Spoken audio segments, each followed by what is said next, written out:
Thumbs up.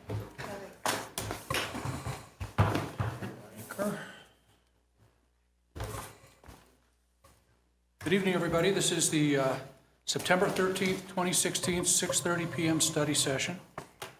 We have 3 items on the agenda for tonight.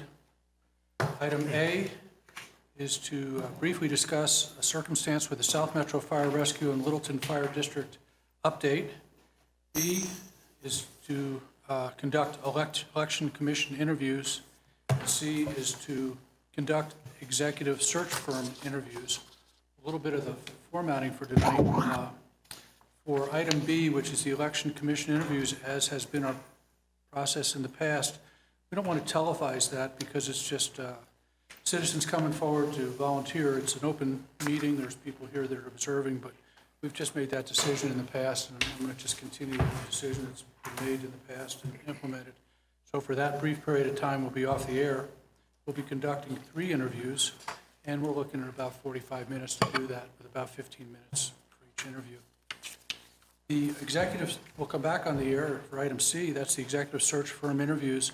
It's going to be a long 2 hours, I believe, because we have 30 minutes designated for each of 4 different companies, and the way in which we're going to be doing that is over a telephone interview process, and that'll be open to the public and will be televised.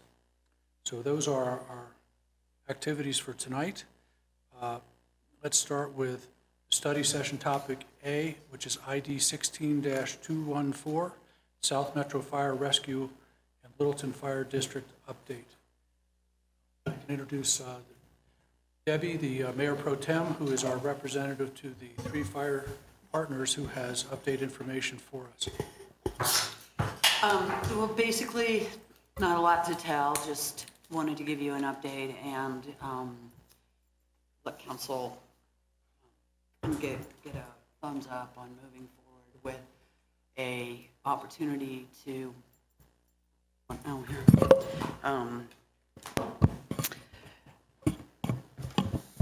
have the chief enter into a conversation with the South Metro chief. We have been approached by South Metro, the district, the ranch in Littleton, to integrate into their system and integrate into their program. This is a process that would, without a doubt, be a long process, a lot of details, a lot of things that would need to be worked out. This actually, I think, came about primarily because South Metro has kind of put together an idea of approaching other municipalities, and they're also speaking with Cunningham, other fire districts, to create a larger district. They have pretty enormous resources at this point, and so have reached out. We have had conversations with the partners in our partner meetings, and both our partner with the district and with the ranch have said that, yep, might as well find out what they have to talk about, what they're interested in. One of the things that we do know is that, and that we've actually worked with in our partner meetings, is some future planning in terms of the mill levy that the district is dealing with. And they're looking at the possibility of having to go and ask for additional mill. And so there's some things that are working within our group that would be of, it makes it interesting to actually talk to South Metro. The reality is, I think we all understand that the team that we have now, the 3 partners, we really shore each other up. It's really a 3-legged stool, and none of us can do it alone at this point, and we all recognize that. So I think it's an opportunity to look at the possibility of not only maintaining our high level of service, but there's potential money saving involved in it too. It's very, very rudimentary. The chief has had the discussions he's had so far with the Chief Baker have simply been, do we want to talk about it? And so at our last meeting, the district board said that yes, they would like us to pursue it, and the ranch has come back and said, yeah, we might as well hear what they have to say. So would like to have council just give us a, yeah, might as well have a conversation and see what they have to say. Anything and everything that comes out of that, we'll bring it back. We'll have the chief do presentations on what it means, what it looks like, financials. You can imagine, we have a ton of assets, and of course we have our staff. The city works obviously as an administrator, so what does all this start to look like if it starts to change? All of those are questions you can't answer tonight. Can't really even start talking about them or debating them because there's nothing to talk about or debate yet until we start having conversations with South Metro. So the chief is here if you have some additional questions that he may be able to ask or may be able to answer. But the ask really is to just get nods from everyone to go ahead and just would like to have Littleton City Council bless the chief talking to Chief Baker also. We've got our partners agreement on it. So that's kind of what I've got. If you have any other questions of me or the chief. Any questions? I do have a comment, just we may have some questions. There wasn't any preliminary anything by the city leading up to this. Nope. My understanding with the fire chief and the deputy or acting city manager, that this was an action made at the board level by South Metro, and it wasn't preceded by any discussion that in any way would flavor it one way or the other. So we're dealing with it as really fresh information from the fire chief, and I'm seeing him nod. Mark, if you have anything to add to that. Not really, Mr. Mayor. I think between you and Mayor Pro Tem Brinkman, that's a pretty good summary. They've reached out, had a couple of quick conversations, really nothing's on paper, and that's about it. Yeah, and to your point, Bruce, in the partners meetings, we have been discussing at IGA rewriting our agreement and strengthening it and making some adjustments to that. So we were putting together a work plan to do that, and then the call came. So questions, Doug? I think having the fire chief go and talk with South Metro's fire chief without the council making a determination of what they're trying to achieve, what the organization would be like, would be incredibly backwards. It would be For what? example, South Metro's mill levy is higher than the Littleton Fire Protection's mill levy. Both of those are higher than the mill levy in the city of Littleton. If you're going to combine with South Metro, which is already basically a 3-district animal. It's got South Metro, it's got Parker, it's got the overriding district that's on top of it, where they elect board members from each of the 2 districts to do the governing thing. They have 2 different mill levies, one in Parker that's higher than South Metro. They were supposed to rationalize that, and that's never happened. Before we started down this path, I think the council ought to have some discussion of what it is that they're trying to achieve, how they think they're going to fund it, what the structure would be that's acceptable to the city council. I think sending the fire chief off just to have a discussion with South Metro without any parameters at all, without any input from the citizens, and frankly, without hearing from the rank and file of the fire department, would be inappropriate and premature. Chief. Yeah, come on, grab a mic.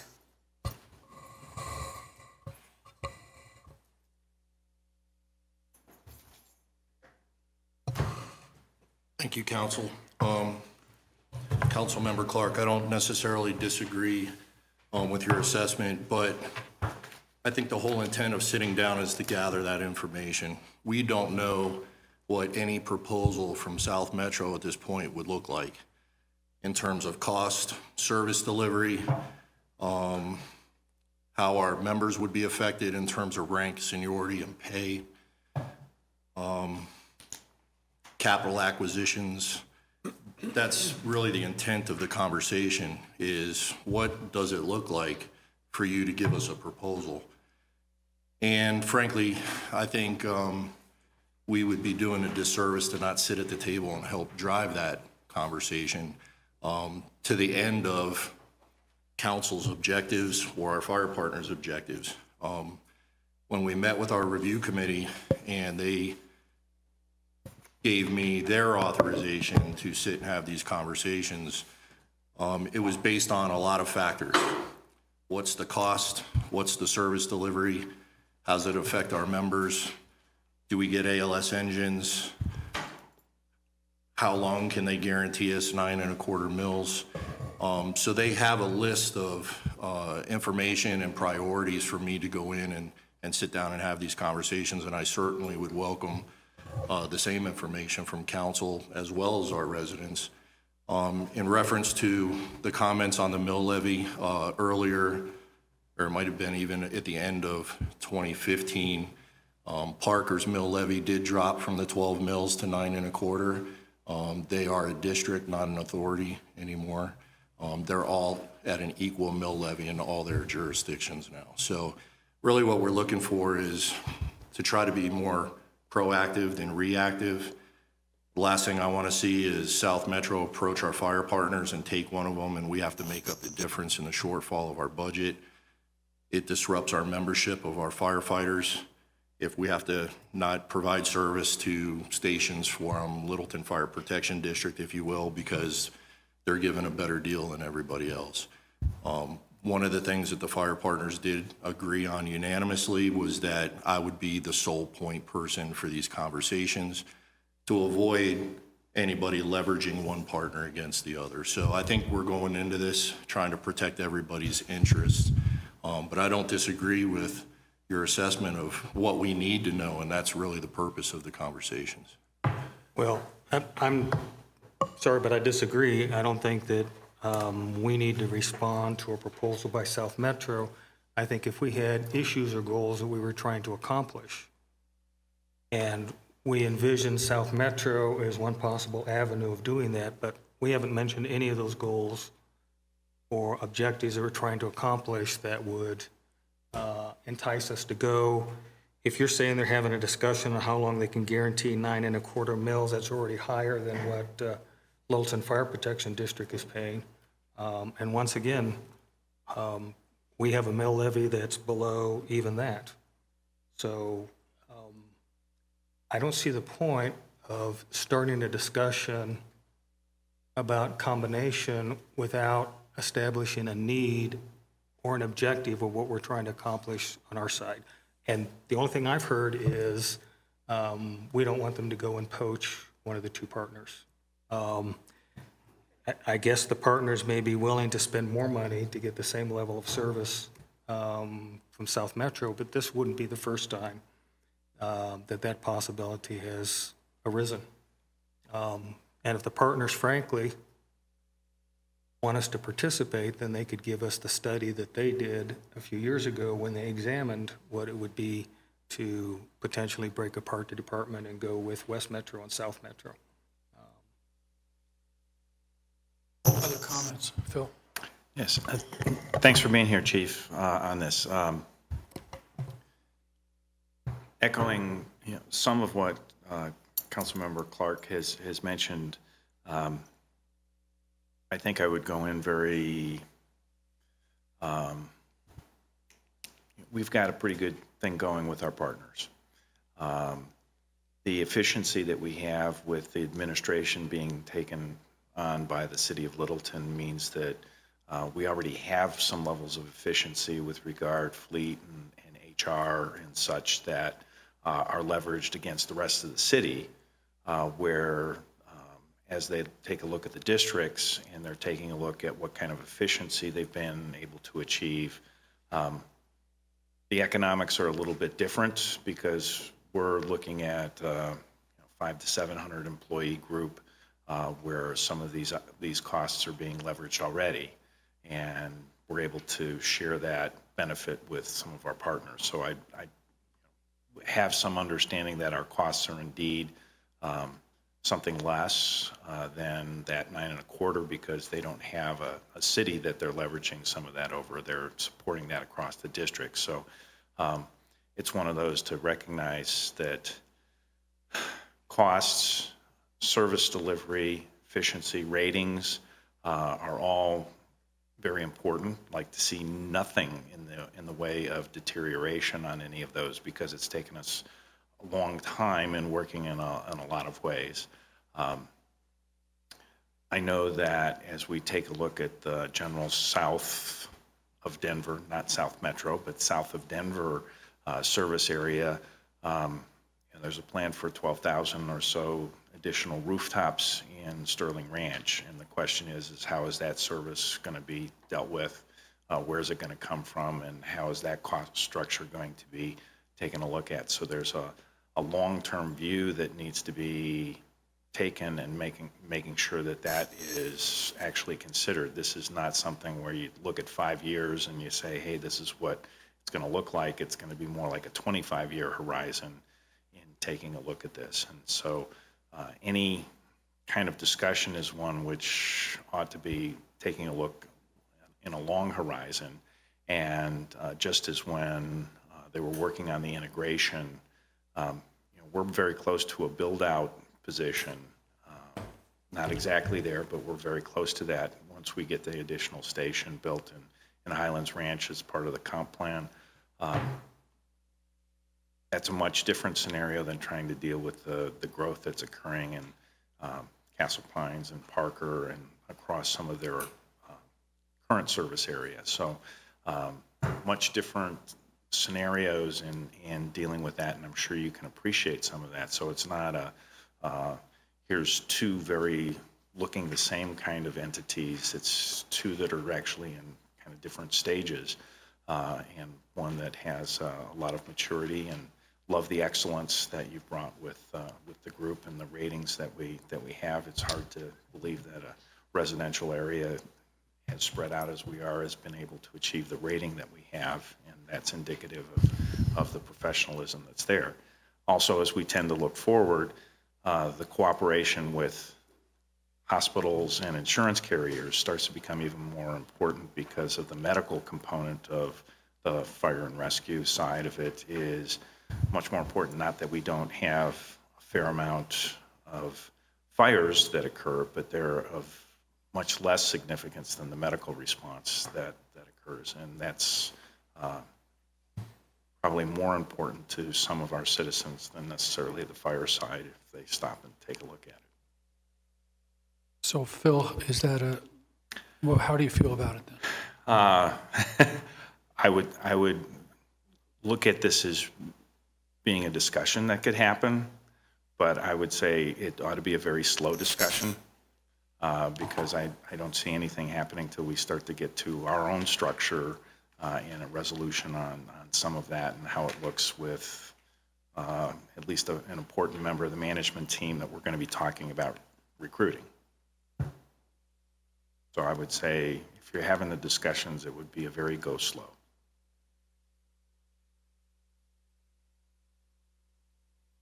Peggy? Do you have a question? No, I'll just say, I'm not seeing why we need to do this since this didn't come under our radar to say this was something we thought we need to be looking at. So, and it's not that we don't have a bunch of smart folks knowing things we ought to look at. This isn't something to be doing right now, in my view. We've got, anyway. I'm sorry, Bill. In a business world, anytime somebody comes to you and says, I think we need to sit down because maybe we could have better results working together than as two separate entities, we always listen. I think there are three things, and I think your points are well taken from Councilmembers Cernanek and Clark and Cole as well, that we've got a good thing going here. We have an extraordinary fire service, and we're really proud of it and have a lot of ownership for it. But if there's a possibility that we could go in and maintain or improve service levels somehow and get the cost at the same or lower level, we don't know that until we have those discussions. You never know it until you have the discussions. And the third item is control. Do we have control over how our own area, Littleton proper, is serviced? And that's something that the chief is best prepared to assess. So I think, you know, businesses that, and fire service is a business. If you don't have an open ear to what is available, what the options are or are not, you may go in there and have a conversation and find out that they're looking at that 9 mills and they can make themselves more efficient by joining Littleton into the fray. That's a very short conversation. But if there's a way that by combining, that it's better for everybody, then we need to learn that. And I don't think we can set conditions on what those conversations should include until the conversations start. We just don't know. This is exploratory. This is being open. So I favor the discussions, and Chief Armstrong has obviously been trusted by everybody else concerned on the fire side to carry that out, and I fully support that. So Bruce, can I amend what I said? Sure. We've had some discussions fairly recently in the long, big scheme of things about this. In my head, I don't mean to be flippant here, if we want to be looking at that, we should be looking at every single thing we do. And this is going to sound dreadful, but I'll say it. Maybe we just need to merge the whole city into another city and become more efficient that way. I mean, if we're thinking efficiencies, this is a larger issue in my mind for discussion. But I'm trying to, I know it hasn't been all that many years ago where we did have a conversation related to how we wanted, if at all, to reorganize the fire rescue. So I don't think we need to keep revisiting this. Thanks, Chief, for coming in. And Doug, I think you brought up some good points, but I'd still be willing and wanting to hear what they have to say. When I first read about this, I thought that sounds interesting, what's in it for us. So I would like to hear more about the plan. That's it. Debbie? Well, I agree largely with what Councilmember Hopping said, and, you know, understand that this wasn't something that we were looking for, that we were trying to pursue, or that we thought we needed to make changes or any of that. We were happily, merrily going along our merry way, and were approached. And it truly is, I think, a risk-free opportunity for the chief to have a conversation with Chief Baker. This isn't an agreement for anything. This is simply investigative. This is simply, you know, what can you bring to us? Because we know what we bring. And I agree with Jerry. You know, we don't know what could come of this. And I have full and total complete trust in Chief Armstrong to do everything to protect the assets of Littleton, not only our fire teams, our personnel, but the assets we've sunk a lot of money into. So I think that it's an opportunity to just recognize a conversation that we've been asked to join. It's all it is. And every single thing that comes out of this conversation, whatever that is, will be scrutinized and evaluated and determined as to whether or not it's acceptable by the council and the respective boards of the fire partners. And Phil, your interest was to move forward with the cautions that you had expressed. Doug? If we're pursuing this as a way to reduce costs, then we would be foolish to only talk to the first quarter that comes along. That's like buying a car at the first auto dealer that you go to, or choosing the first person that comes to your house that offers to re-roof the house. If we're going to look at proposals for combining fire departments, then we ought to look at more than just South Metro. We ought to look at Denver. That's what Englewood has done. In fact, they came to the conclusion that Denver was the right choice for them. So even if we start the conversation with South Metro and we get a proposal, we have no idea how valuable that proposal is and what our alternatives are unless we're talking to somebody else. So just to start this process with one partner or one other district that has approached us without doing a comprehensive look at what the other alternatives is not doing our due diligence, if that's what we're trying to achieve. Before it gets to me, we've got the majority who wanted to move forward, but I think it was with great caution. Just some history on this. And there was a period several years ago where one of the fire partners looked very seriously at leaving the district and commissioned a study to do that, which they did not share with us. We don't know what that outcome was, but they made the decision to stay.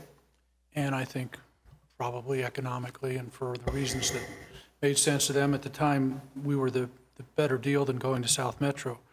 When we, just as a neighboring courtesy with Englewood, I think we joined to see how Englewood and Littleton could join together and take a look, and that was actually a study which was done. And when, I know certainly when I looked at it, I saw that it was not in Littleton's interest at that time, I felt, to move forward with any partnership with Englewood, that we were doing pretty well by ourselves and that the risks and things that we would take on weren't something we could do. And Englewood made the decision also then subsequently to go to Denver. Sheridan also made a decision to go to Denver. So we're surrounded on all four sides in a way. Also, Sterling Ranch has contracted with South Metro Fire at this point. That's my understanding, to move forward with that coverage. So we have a lot of things happening all around us, and it's with great caution. Then I think if we proceed, Chief, and that's the kind of the feeling, but I just want to state it also, it's with great caution. You know, when somebody says, if I got a deal for you, I don't necessarily feel like I shouldn't put my hand on my wallet and maybe, look around, because that's sometimes how that is. No reflection on South Metro, but when it comes out of the clear blue sky like that, I wonder what the motivation was. And we know where we've been. It has not been something that they chose to do. When we looked at South Metro seriously, my recollection is, I could be a little off on the numbers, but their proposal was basically that they would take over all Littleton Fire in the district and the Highlands Ranch contract for an annual cost similar to the annual cost that we were doing now, but it required a buy-in of another years of cost, as I remember. So, I mean, it wasn't going to be any kind of thing that we could in any way finance. It required an extra year of capital to come up, and there was, I don't think, real consideration given for the capital investments we had. So it was certainly not, I mean, it just didn't make sense. So, we going to go to a table to talk about these things. I think you just need to know that everyone on council here, as I'm seeing it, is really cautious. We have a good thing. We don't want to give up what we have, and that doesn't mean we're not willing to talk. But anything that would come back to us would require a level of study far beyond any kind of shake of the head or handshake, because there's a lot of real concern for this issue, and that hasn't even gone to the public yet. And the other comment that I have is misinterpretations and rumor control. If in tomorrow's paper we hear that Littleton is pursuing a merger with South Metro, we're not. We need to be really sure. All we're doing is saying we're going to answer the phone if they call as a courtesy to an adjacent fire department that we work with on a mutual aid basis all the time. Not much more than that. Expressing the concerns maybe that you might have also. Mr. Mayor, yes. In fact, I think we've talked about with our partners trying to control the message here. So I'm certainly hearing caution from the council members. I think our partners are very cautious as well. So yeah, we don't want to make some assumptions here. It's just too early to have, go down that path. I do agree with Councilmember Clark. I think that if this gets some legs, then I think we do need to have some discussion about other alternatives, just to make sure that we understand, the options here for the city. So at this point, caution. And I did think also that if this is a negotiation for the best interests of the city of Littleton, absolutely.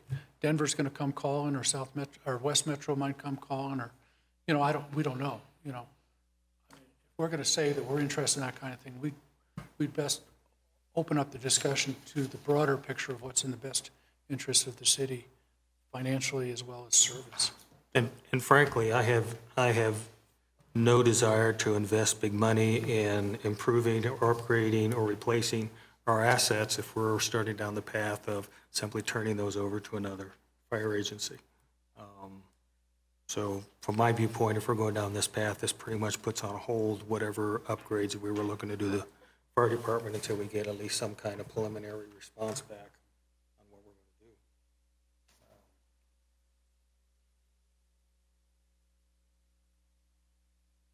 So any other further discussion? Hey, thank you, Chief. Thank you, Mark. Thanks, Chief.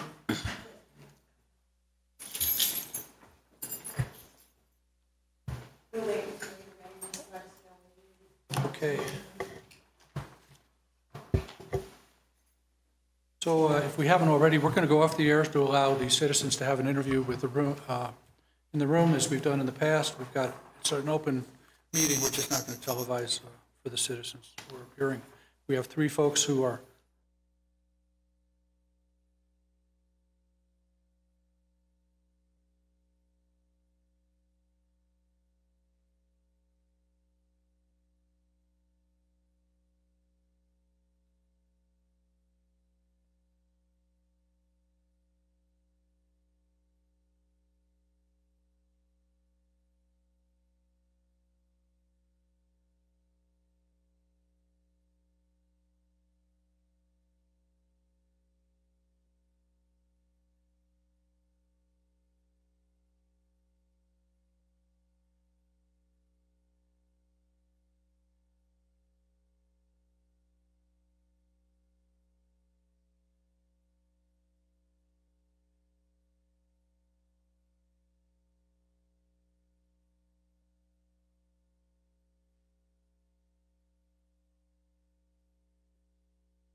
there, and I give you a thumbs up. I believe we've got it. So we should be back on the air. We're returning to a streaming video.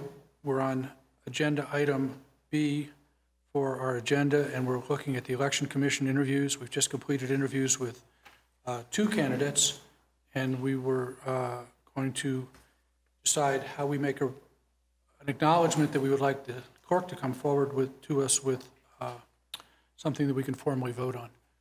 And so the best way would be just go around the room and see if we have agreement on moving these people forward. We have 2 openings and we have 2 people, so I think it's a kind of a yes/no on those, and then we'll see who we move forward, because we have 2 applicants for 2 positions. So I will start. Carol is a yes for me. And Frank's a no, and it's technical. It's only because of the technical reason that I believe that our obligation is to review people that are qualified at the time that we interview them. And I think when they're not qualified, as Frank pointed out, because of a status that he has, I just don't think we can continue with the interview at that point. I don't think we have a provision to do a vote based on a potential requalification in the future. So that's my feeling on Frank. It's a no. And we can go which way, Doug? I have a question. Sure, Peggy. Can we have contingency? So we would not, if he's not elected, we wouldn't have to go through the process again? Well, I just think, Or we could make a motion later, I mean, in November, December, that we would or wouldn't interview more and just go with a candidate. yeah, I think apply it to another standard, let's say citizen in the city. If he was not a citizen, or any panel candidate was not a citizen of the city, but the sets that are going to move in the future, I just don't think we have a provision to do that what if. I just see that as a different question, but I'm just clarifying. So. I'm not comfortable with that. I Okay, think, well, you're the mayor, you get to if we have need some to do rulings here. If we need to do a interpretation of council, we can certainly interpret it differently. Doug? I'm in favor of Carol. I think Frank is very qualified, and I would vote for him if he was eligible, but I think him not being eligible, my preference is to reopen it up at some point in the future, obviously after November, and we're going to have, I'm assuming, interviews first of the year anyway, so we're not that far off. And I would encourage Frank to reapply, please. But that's my preference. Bill? Yes, I would say yes for Carol, and at this point in time, I would open it up with our annual interview process for the additional open position. And did you try calling Bill? That's a side question. He's not here. That's the bottom line. No, well, I called today and there was no answer. I called Friday and then I called today and there was no answer. I left messages both times. All right, cool. That's your decision. Let's keep going. Peggy? I mean, he's just repeating what Doug said, so. So Carol, Debbie? Carol? I'll go with Carol, but I'd like to add something there too, and because if we look at it, we have somebody from districts 1, 4, and 3. We don't have anybody from 2. And one of the primary jobs of the Election Commission Susan Thornton. is Susan in 2 or 3? She's in 3. Okay, then we don't have anybody from 2. One of the primary jobs of the Election Commission is to make sure the boundaries are enforced, and I think we need to have, I'd like to see somebody from each district. So I'd like to see it reopened and specifically target getting someone from missing district. I think we ought to put Jerry in charge of that. Sure. Yeah, Jerry. I can do that. Okay, so we have Bill's input? Jerry? Yeah. Jerry? Carol, of course. And were you talking about before November to appoint somebody, or what were your thoughts? I think sooner rather than later, we had no I'd rather go sooner, yeah. I would, if I can scrape somebody up, Sooner if we can. I'll send a Wendy's. Hopefully they're more qualified than scraping them up. I can send one this way. So just to add and some detail to that idea, we could re-advertise. Yes, sir? We can try to find people out in the community to apply. What would be the soonest, we have a period of time that we post something before we interview? Yes. Yeah. What would that be? Well, we've just missed the Report. Littleton report, and I was planning on, because I have to start advertising per the charter, I have to start advertising December 1st for the January appointments or the January applications. So I guess it would be, we'd have to do it sometime in November. Wendy, do we have anything election commission-ish happening between now and the first of the year?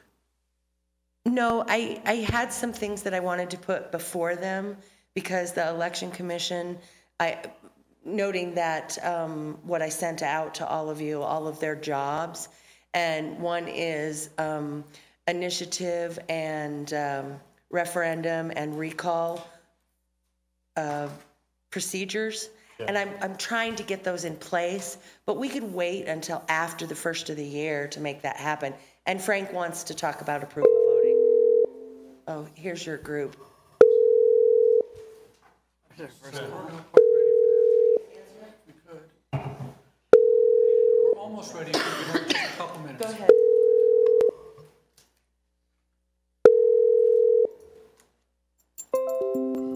So while he's just setting up the first of our interviews, I don't think we have any further business with you Okay. getting back to us, maybe with a clarification email of what's the best we could do, the soonest we could go. Well, the question is, do we want to try and do something before the regular ones? Because it's going to be very complicated to advertise for one. I won't be able to get it in the Littleton report.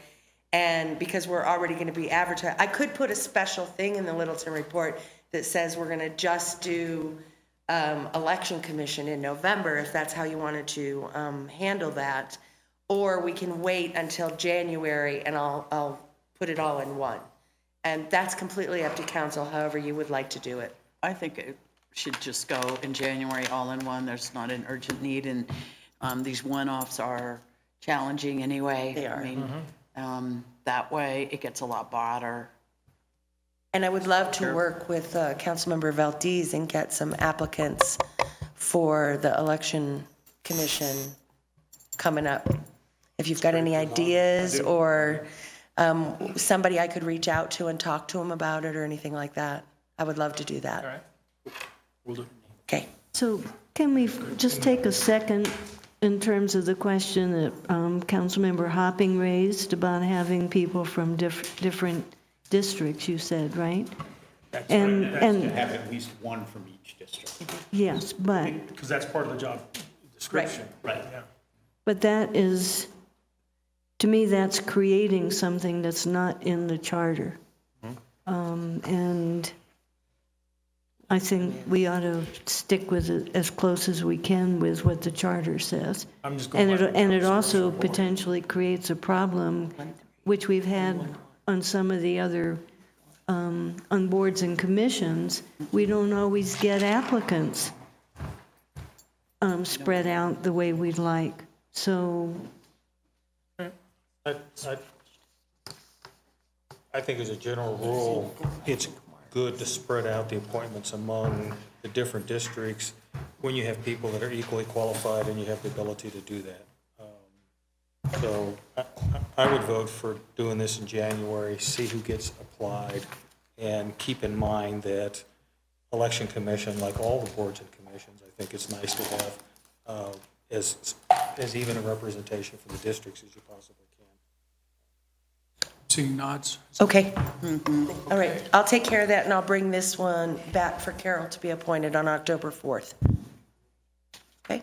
Okay, this brings us to study session topic C on the agenda, which is ID 16-210, executive search firm interviews. And the way this is set up, Eric is our staff person who is working with us to accomplish this. He has made decisions with 4 firms, what times they could call in tonight. They've allowed approximately 30 minutes for each of the calls, with 20 minutes worth of time to the discussion with the company, and then that gives us a 10-minute break in between to discuss whatever we would like to. But we are trying to keep it on about a 30-minute schedule per company times 4 companies, and then at the end of that time, see if we can reach some kind of conclusion. Eric, when you're ready to, we may be on with them now, I don't know. I gave them a quick call and asked them to call us. Okay. They have to actually, so part of how this process works is we're using life size, which means they have to call us. So we have to be very much so on time, close on time, because otherwise we have to go out in the hall and call them, call us, and that kind of stuff. You know who you're dealing with. I know. It's going to be like running a classroom in community college. So we're going to have to be pretty efficient. We're going to look at trying to wrap things up and bring closure a couple minutes before each half hour and a half hour, because we're going to count on them to call us so that hopefully we can get a So do we visual. have like a minute now? So yes.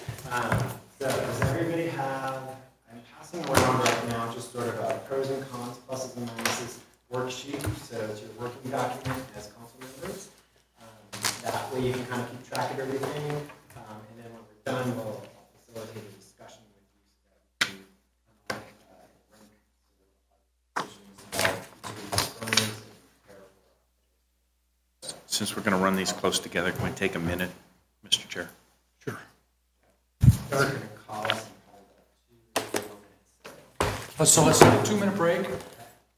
Eric, is this the order of appearance? We'll be in a 2-minute recess, and we'll be back in about 2 minutes. It's going to be KRJ, or I'm sorry, KRJ. These things moving.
Yeah, that's how you beat those guys. Yeah. Same as. Yes, Can you hear me?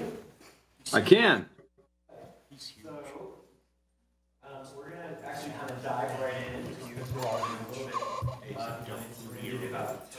minutes to tell you a little bit about KRW and why KRW is different from some of its other competitors and firms out there. And then our mayor will ask a couple of questions. We've got time, we're going to open it up to the whole council to ask questions. Eric, could I make a couple comments at the beginning? Just, hi, Warren, Bruce Beckman. I'm the mayor. I don't know if you can see me or not. I don't know whether we've got that set up to be working, but if you can hear me, can you nod your head so I know that this is working? I can hear you, Mr. Mayor, but it's very sporadic. You're missing about every third word.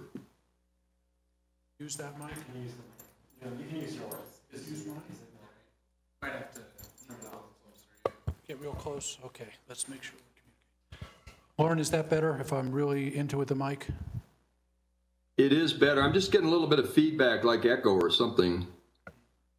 Okay, let's give it a try. We have our technician here. Maybe he can work with it a little bit. I just want you to know, in our processes, we're interviewing you in an open session of council. It's being televised, and that's our procedure. So this is on streaming video, and it's on Live Channel 8, and it will be a public session. Also, as we go through our processes, all our processes will be open session. We do not have a provision to do an executive, any kind of executive session for any of our personnel process, just so you're aware. Okay, I understand. Thank you. And it's all yours. Okay, so Lauren, at this point, we'll ask you to spend about 10 to 12 minutes just telling us a little bit about KRW and what differentiates it from the other firms. Sure. Well, first of all, Mr. Mayor, members of council, I certainly appreciate the opportunity to spend a little bit of time with you, maybe talk about our proposal. A little bit about KRW. We are a Colorado firm. We are a public sector executive search and organizational consulting firm. We have three basic areas of focus. We focus on executive searches for executive level people. We do organizational consulting in the area of assessments of organizations. We do some strategic planning and other workshops as a need arises.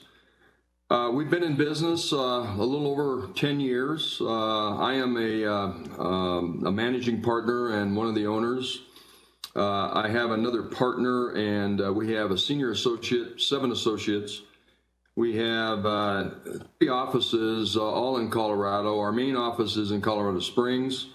We have another office in Arvada, and then we have another office in Denver, where most of our administrative work actually gets done. Just a few comments, and then I'd like to talk about the process that we envision. We totally understand, as an elected board, there are many, many important decisions that you have to make, but few are as important as selecting your city manager, who literally becomes your corporate CEO. And picking the right person is critical, or just as critical as budgets that you approve, general plan that you have, or land use decisions that you make.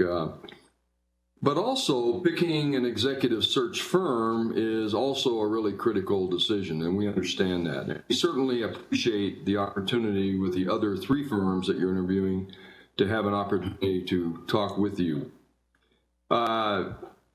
Selecting your firm really initiates the entire process. That process eventually will end up in selecting the most qualified person to be your city manager.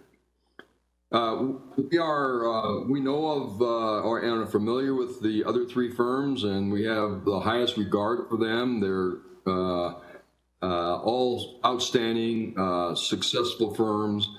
And we understand in this process that you're going to select a firm that you feel the chemistry is right, the firm that you think can bring the best results for you and what you need for your city. But saying that, we believe we're a little different. We have a clear record of success in identifying and placing government leaders. We have extensive experience. We're practitioners. We're not academic. We have walked the talk. We have been in that place. I've been a city manager for 6 years. I spent 46 years in government, and 11 of that as a police chief, and as I said, 6 of that as a city manager in Colorado Springs, Colorado. We have extensive experience as practitioners and understand municipal government. Sector executives understand business of what government does. We're a little unique also in the sense that we use what we call a tiered ranking process. Rather than bringing to you a group of candidates that we think are the most qualified, we go through a process where we put people based upon their qualifications and the criteria that they meet, their skills, their abilities that actually match the profile that you're looking for into certain tiers. Obviously, when you do an executive search, you get a lot of people that are interested. Some of those are highly qualified, some are marginally qualified, and then others that, quite frankly, are just looking for a job. And we're aware of that. And so we spend a lot of time as the applications come in to do a lot of due diligence. We create binders that we give to all of the council members so that you will have access or be aware of everyone that applied, not just the one that we bring to you, but everyone that applied. But saying that, also in that due diligence process, we will bring to you those people that we think are the most qualified, and we try to simplify the process for you as the client as we with you, going through we call a preliminary list. It doesn't mean access to applications because we do not keep any from the client, but we do think by the process we go through a diligent process of ranking them tier 1A, 1B, 1B. We do not say anyone is qualified. We just try to make the distinction between those who are the most highly qualified and those that are not. We are a Colorado firm, and we are highly accessible to our clients. KRW, a lot of pride in our reputation, and particularly our reputation for being available and good customer service. Let me just talk real quickly, and then I know I don't want to take too much of your time, and I want to ask some questions. But I think the process is outlined in the proposal. I don't want to be too redundant and cover that for you. Our qualifications are also in there. But one of the things that we think is extremely important as we initiate this process, as soon as we can after the contract is awarded, we would meet with council in any venue that you decide. We can do individually, we can meet with you in small groups. We do understand the open records. But the reason for that is we want to make sure that we get from you your input and what kind of a person are you looking for? What kind of skill? What are the primary challenges and the opportunities for the new city manager in the city of Littleton? What kind of knowledge, skills, abilities, personal traits, education, experience are you looking for? And as I said, what do you think are some of the skills to meet the challenges that are ahead of you as a community are going to be needed in that new city manager? We would national cert. We would develop a marketing program in addition to social media. In addition, we would publish the not only on our webpage and the city's webpage, but we would publish it in a professional journal. We have a list of people around the country that we network with that not only are qualified people for opportunities as city manager, but also people that are in secondary positions that are looking for an opportunity, have the skill, looking for an opportunity to move up and take on higher levels of responsibility. So in addition to publishing it and we would do an aggressive outreach by calling people and making it known that the position is open and the type of community that Littleton is. We take responsibility for receiving and ranking all of the applicants. I don't want to repeat myself, but through that ranking, as I mentioned a moment ago, we would handle all emails, phone calls, and communications with applicants. Based upon the area that the council established, we would create a short list that we would meet with council and go over that. Typically, that short list is anywhere from 12 to 15 individuals. If council agrees with that short list, then the next step, we would do personal interviews with every one of those candidates.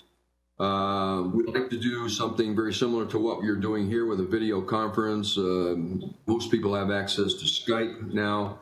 And so we can actually do interviews with those individuals just to go beyond their resumes, their application, get to know a bit more about why they would like to be the city manager in Littleton.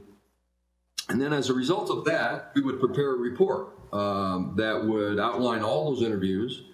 We would get that to city councils for your review. And then as a result of that process, we'd once again meet with council and go through a process to ratchet down that list to the preferred number that you'd like to actually go through an interview or process. Generally, that's in the 5 to 6 range of we would assist in developing. We have various models that we would assist council in designing a process of the types of interviews that you feel stakeholders in your community where you would like them involved in that process, and the level of involvement that city council would like to have in that process, if any at all. We would facilitate the on-site interview process, contact all finalists, both successful and non-successful throughout the process. And then eventually, when council does in fact narrow down on 1 or 2 applicants, then we would do detailed background and checks those individuals. We feel very strongly about the reference check part of we don't want our client to be embarrassed in any way. We want to make sure that anything that is out there about the individual is divulged and you are aware of it, both positive and if negative, we need to be aware of that also. So with that, I do think that, and we understand that the council would like some urgency in this process. The advertisement has to be out there for a minimum of 30 days.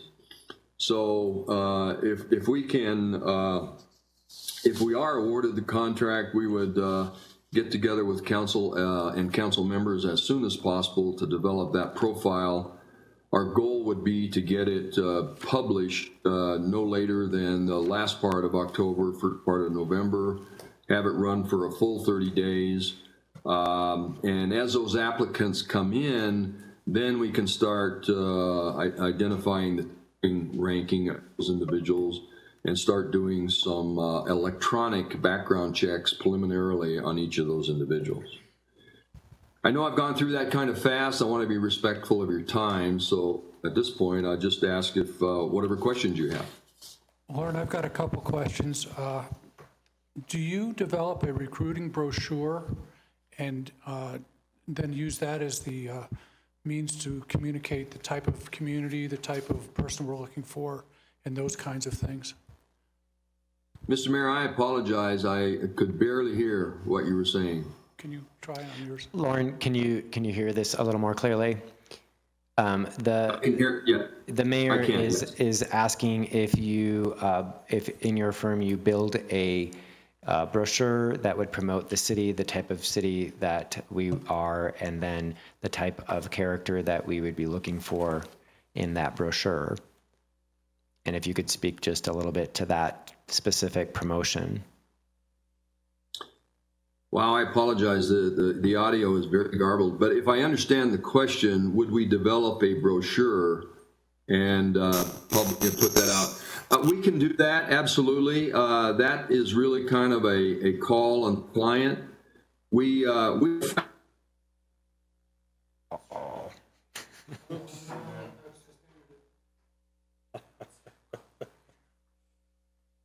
Technology. Hope he doesn't take that as a decision.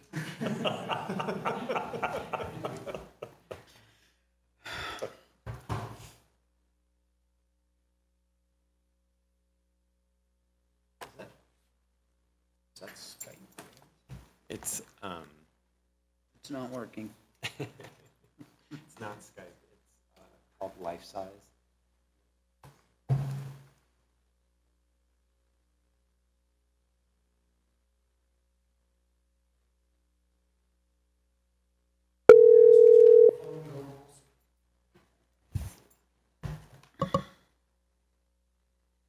There it goes. All right, we've got you back, Lauren. Lauren, can you hear me now? I can hear you a little better, Mr. Mayor. Okay, so we got cut off just as you were answering the question about a brochure. Could you start from the beginning there? Yes, we can certainly do a brochure. However, to be very frank, we found that brochures are less effective, particularly with the electronic age. People that are looking for opportunities are querying electronic sites, online sites, rather than a brochure. But if that's council's wish, putting together a brochure and doing a mailing is to identified individuals is certainly an option. And you described what I interpret as a complete turnkey operation with a minimum use of our staff. Would that be a correct evaluation of what you provide? Again, Mr. Mayor, let me make sure I understand the question because it's a little garbled, but I heard the word turnkey. Yes, I think if the council would identify, certainly council is not going to be involved in the nuts and bolts of this administrative process. So once a project manager, for lack of a better term, is identified, then we would work very closely with that individual. The communication, that would be our link to the city, but our communication would be such that council would be informed at various stages of the process so that they're well aware of not only the response to the advertisement, but exactly where we are in the process at each stage. Any other questions? And how are we doing on time, Eric? 5. Okay, Debbie? Can you hear me? Hello? Hello? Hello. This is Debbie, and your timeline indicates that it would run through February. Yes, I think that our concern about trying to move it up any earlier is the holiday period, both Thanksgiving, Christmas, New Year's. The typical way, Ms. Brinkman, that this tends to work is there's a very slow response initially. People have to really decide whether or not they're interested, et cetera. Usually in the second and third week is when the bulk of applicants come in. And then there tends to be a little bit of a flurry in that last part of the process. It takes 2 to 3 weeks for us to really do the due diligence on that group of people, which takes us into December. And as I said, I think the holidays do back that up. And so I think that optimistically we could look at the middle part of February. But we do want to make sure that it's done properly and diligently. Bill? Lauren, this is Phil, and This is a process where you try to mitigate the surprises so that neither the candidate nor the organization have those. How do you mitigate those, or can you describe in your process how you mitigate the surprises up front? And then for those that are the remaining surprises that occur after placement, what do you have that addresses any surprises post-placement? Well, it's a very good question, and as I mentioned earlier, we really try. We are very conscious of the fact that our client does not want to be embarrassed or presented with any surprises. So throughout this process, there is so much information that we can acquire by doing Google searches on individuals, communities, etc. The other thing that we also do, I failed to mention, is people, when they submit their resumes, I'm sure council is well aware of, is they put themselves in the best light. We generally try to steer outside of those resume references that we use and look for people that may have been through intergovernmental contacts or whatever the case may be, maybe in the community, reach out to those people to get another perspective on the kind of person it is. Lauren, I hope that answers the question. Lauren, we're getting tight on time. I'm relaying another question. If you would go into a little more detail on where you find candidates. Do you use professional organizations? Do you go through perhaps other personnel actions around the states? How do you find people that you would find to be a candidate for us? Well, it's really a combination of all of it, but the initial response will definitely come from the advertisements, both in professional publications, posting online, social media, reaching out to those locations where no people that are looking for good opportunities are going to access. Thank you very much, Lauren, for coming on. And you've mentioned council quite a bit. There are two other entities that really have a stake in who the manager is: the staff and the public. How do you work with all three of those groups, staff, council, and the public, and pull all that together? Well, it's a great question. Actually, if council prefers, early on in the process, we do what we call focus groups. We could come into Littleton with a couple of our associates. We could meet with especially your executive staff that is going to be reporting right to your city manager and get their input. We could also have Littleton identify community members, such as your Chamber of Commerce, your school boards, et cetera, people who have a stakeholder, or citizens who are called that council members may have as constituents that may want to attend a focus group. Two things that happen with that: it gives them a sense of participation, ownership in the process, but it also identifies the criteria that supplements what council's looking for as to the kind of person that both staff and the community is really looking for to be the city manager. Thank you. Lauren, we're going to have to wrap things up here. So I want to thank you for your time and for taking your time, especially this evening, to meet with us. We have about... Well, thank you very much for the opportunity, and regardless of how what council decides to do, we wish you the very best of luck. Thank you. Thank you. Thank you. Thank you.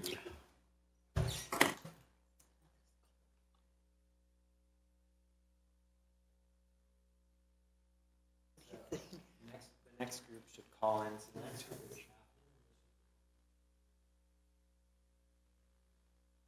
God. I'll ask them maybe a little bit differently to tell you about what the process is so that you can get more of your questions answered that they're going to use in order to come up with the candidates. But speaking of the mic, I can't even hear you. I will ask the next group a little bit clearer to outline the process that they would engage in, because I think that'll answer some of the questions questions that you guys have been asking. Thank you.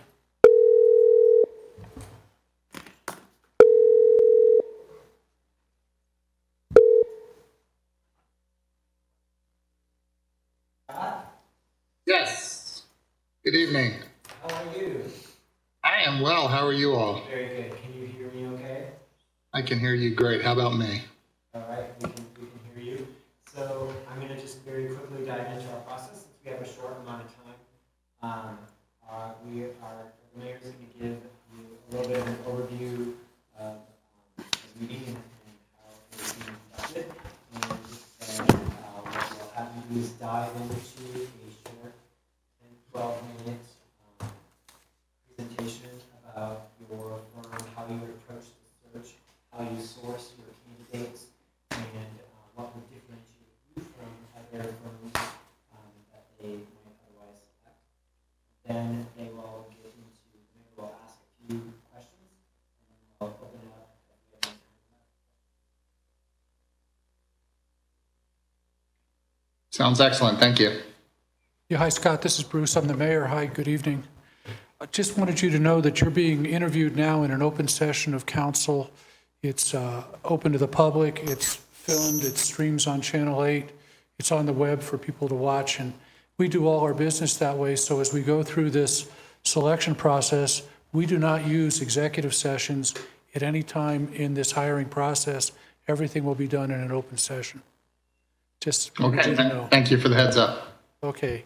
And we're going to give you a chance to make your presentation to us. I'll have a few questions, and as time allows, some other council members will have questions.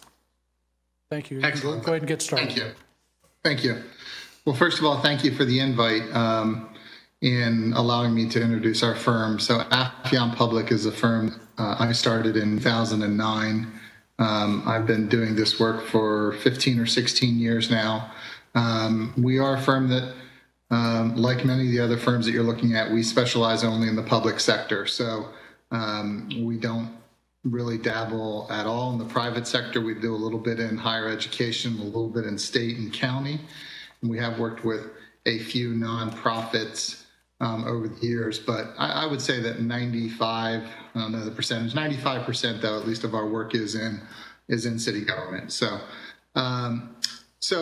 you know, a little bit about our firm and our process, I think, which is really what you're interested in. I mean, for us, the most important part of the process is the beginning. It's the stakeholder meetings. And that is for me to get an understanding of what it is that you all are looking for in your next city manager. And that's meeting with all of you as council members individually to get an understanding of not only the hard skill sets that you need to find in your city manager, but also the soft skill sets.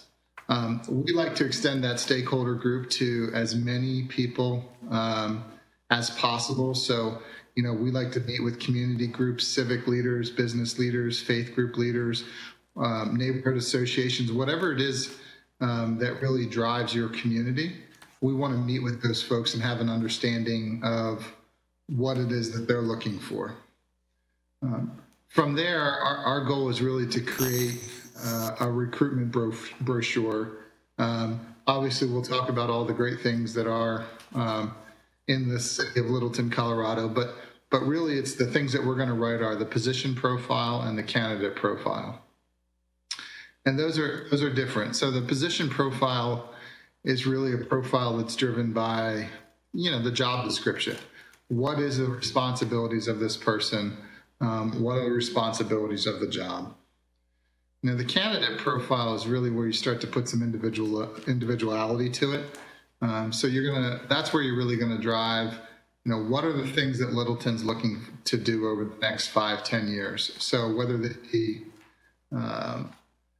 economic development or land preservation or urban renewal, you know, whatever sustainability. I mean, I think you guys have done a nice job of creating a lot of community scorecards and data dashboards, and your Office of Innovation is really moving towards what a lot of progressive cities are going towards, which is the Six Sigma and Lean process. And I think those are all excellent initiatives.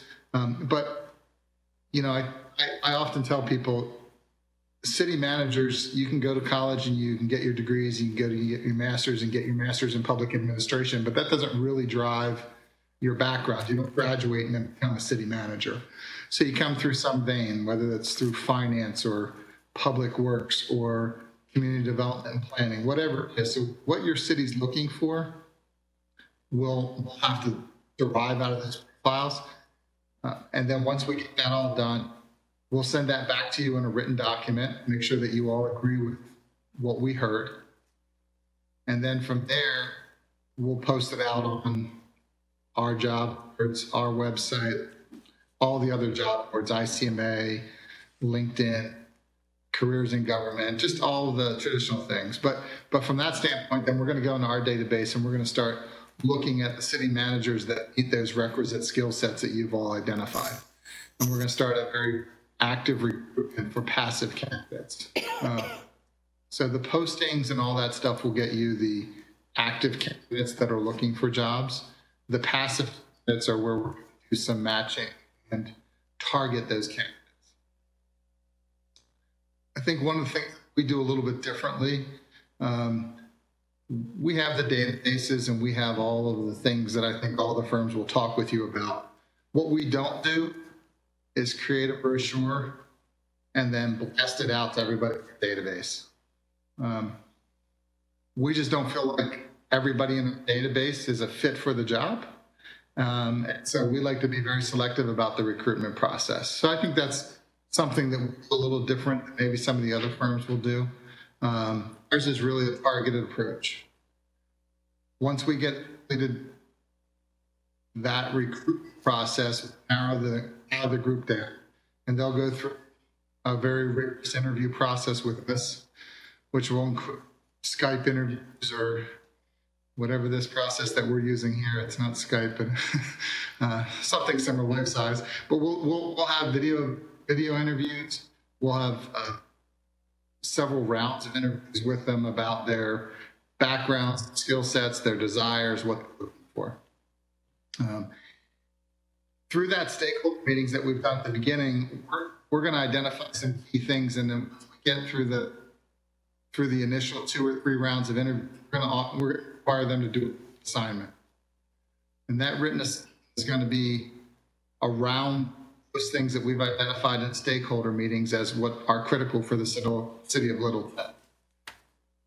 So they might be communication and management style. They might be, I've read through some of the media stuff, and so how do you operate in a transparent environment? You know, we might have them write some real specific experiences that they've done in that. Part of that, I'm sorry, I'm getting that echo, so I'm getting a little delayed, just so you know. Part of that, once we get all that written material in, we'll have another evaluation of the candidates from the written material. They'll go through a final round of interviews, and then we'll narrow it down to a top 8 and present those candidates to you as the council. Once we get that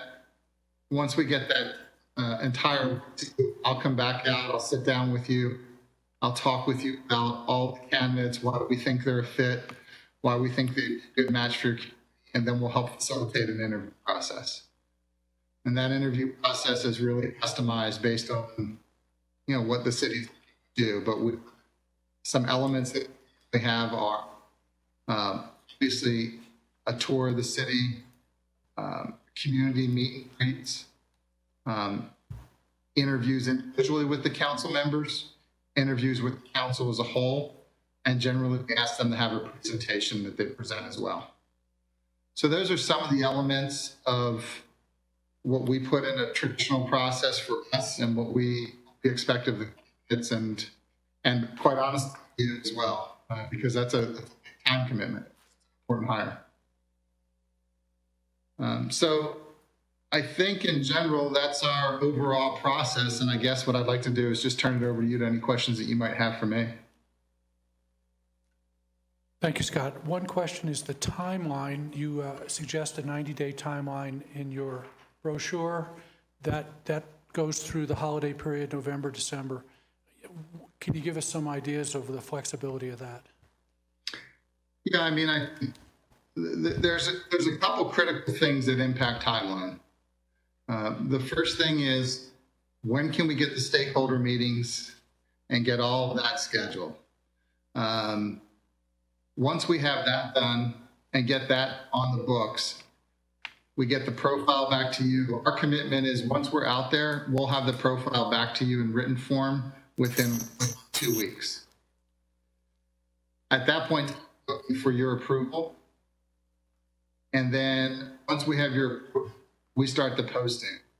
From there, our timeline stays steady. We have 30 days of posting, and we need about 35 to 40 days from back out to candidates. And then after with the presentation of candidates, we'll work backwards. We're out there for the state meetings. We'll target when we want the interviews to happen, and we'll work backwards from there. Obviously, the holidays have an impact. Things do, and getting people's calendars to match up can be challenging. We'll just have to have a lot of communication and work through those at the beginning. You're describing it pretty much a turnkey operation with a minimal involvement by Littleton staff, which is, I think, what we're looking for. Am I reading you correctly on that? I'm sorry, I didn't hear that very well. Okay, you are describing a turnkey operation, I believe, pretty much with very little involvement by staff here in the city, which is what we are looking for. Am I correct in that? Absolutely. The only thing that we would need assistance for on the front side is a coordination effort, obviously an identification of the stakeholders from you all about who those outside entities might be and who do we want to meet with, and we would request some assistance from staff to help set up those interviews. We'd identify the interview times that we're going to be out there and kind of slot that. But yeah, then outside of that, we handle everything from there. Okay, I believe we have some questions by other members of council. Phil? Scott, thank you so much. In your list of relevant searches that you included in your package, there are none that are listed as in Colorado. As you probably have in your years of experience, you know every state has its own idiosyncrasies.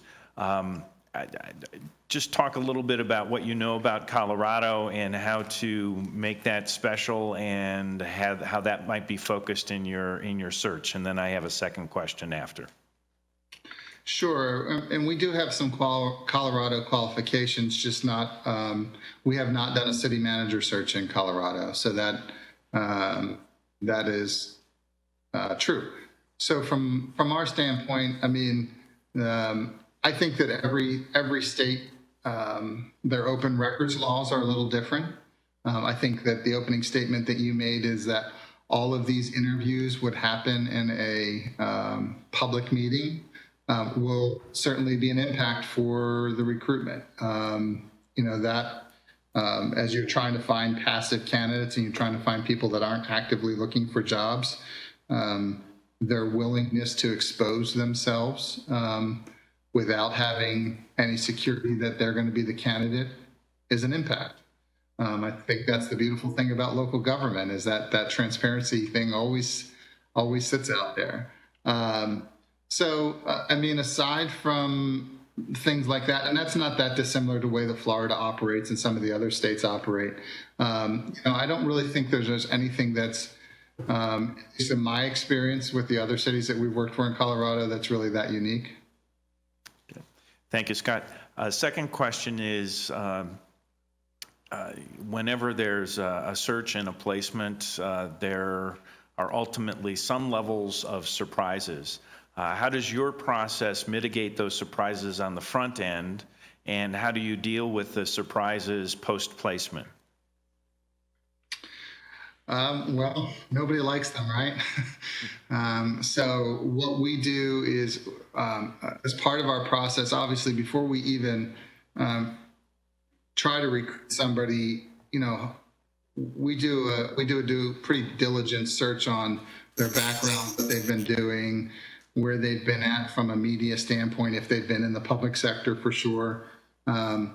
on the backside, or as we're working them through the process, everybody goes through a criminal and education and financial background check.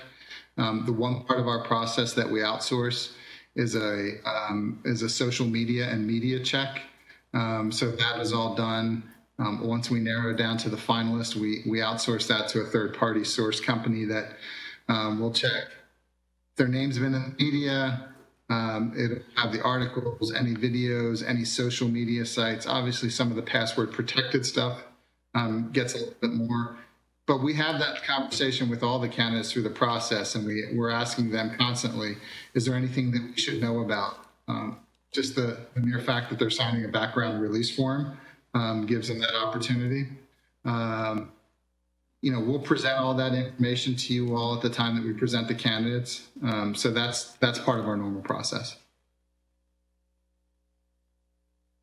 Other questions? I do have a question about who will we be working with on a continual basis with this process in your company?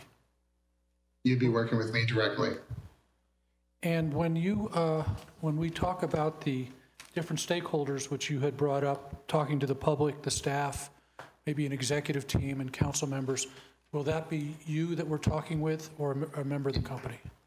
That will be me directly. I'll be client facing on everything. So all the interaction with your community members, with your council, with your staff will be with me. There may be my recruiting manager, Gina Sprouse, will with the coordination of some of the calendars and the schedules. But as far as the person, one point of contact, and that'll be me. And in your brochure, you do mention fit, and I believe you talked about that earlier. Can you take a moment to talk about fit? Sure. I think that, I've talked with a lot of HR professionals, and, everybody gives you a different piece of advice on how you hire for fit or don't hire for fit. I think there are some subjective and some parts of the process that, there's a lot of city managers out there in the country, and not everybody's going to be the right type of leader for the city of Littleton. That's just a fact. And understanding the environment that the community has, understanding what the needs of the city staff has, understanding what the needs of the city council have. I mean, those are all important criteria to figure out what the right type of personality, the right type of fit is. I mean, we used DISC assessments in the past. We've used Myers-Briggs. We've used all of those tools. But those to me are just tools to figure out how to manage somebody on the back end. They don't really assess how the person will fit to the community. Our process is a high touch one. It's not an automated process at all. The single biggest tool that we have is a telephone. We talk with candidates a whole bunch. And I think that's how you assess fit and don't, it's not a simple thing. They don't just get to send their resume and hopefully they make it through. We require them to do a lot of work in this process, and that interacts with the candidates is how we really their fit. Thank you. Any additional questions? I'm not seeing any, Eric. I'm not seeing any other questions. Okay. All right, Scott, thank you so much for taking time out of your evening and meeting with us. We'll close our meeting and we'll get back in touch with you after the council has had some time to think about each of the firms that they've met tonight. Thank you, Scott. Thanks, Scott. Thank you. All right, thank you all. Take care. Thank you.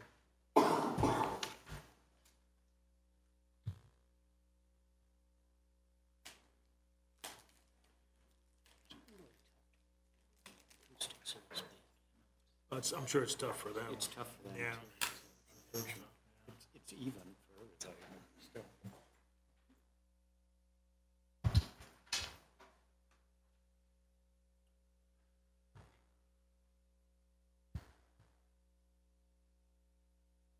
How much time for our next? 10 minutes. So if you want to use a restroom or take a quick I break. think I would like to do that. Let's take about an 8-minute break so we all get back in time. We'll be on a recess for 8 minutes.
Okay. Accept his call and then we can get. Okay, I'm going to go back live, give him the thumbs up here that we'll be back live now. All right. So we should be back live again after our short break. We're still on agenda item C, and we're waiting for a phone call from the Avery Company. The city of the cats.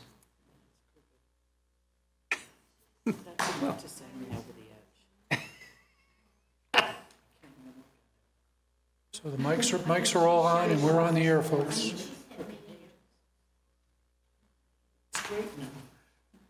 So I felt the same way about this one. It was just, this one I didn't like because it was just too much. Yeah, it's way too much. Yeah.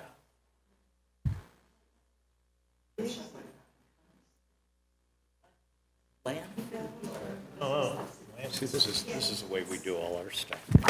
Just, you know, yeah, this works. That's adequate. yeah. Yeah, that works too. All right. So Eric, you've sent him our message to call? He's got the message to call?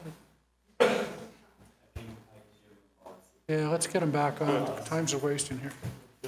Paul, 10 minutes early, now he's late. 30, then we will have a half hour time. It's the technology. Let's not be judgmental. Okay.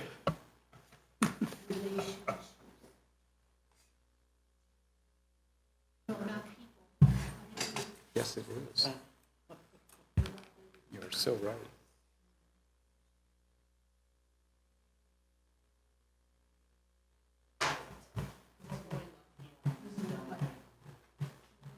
Very average person.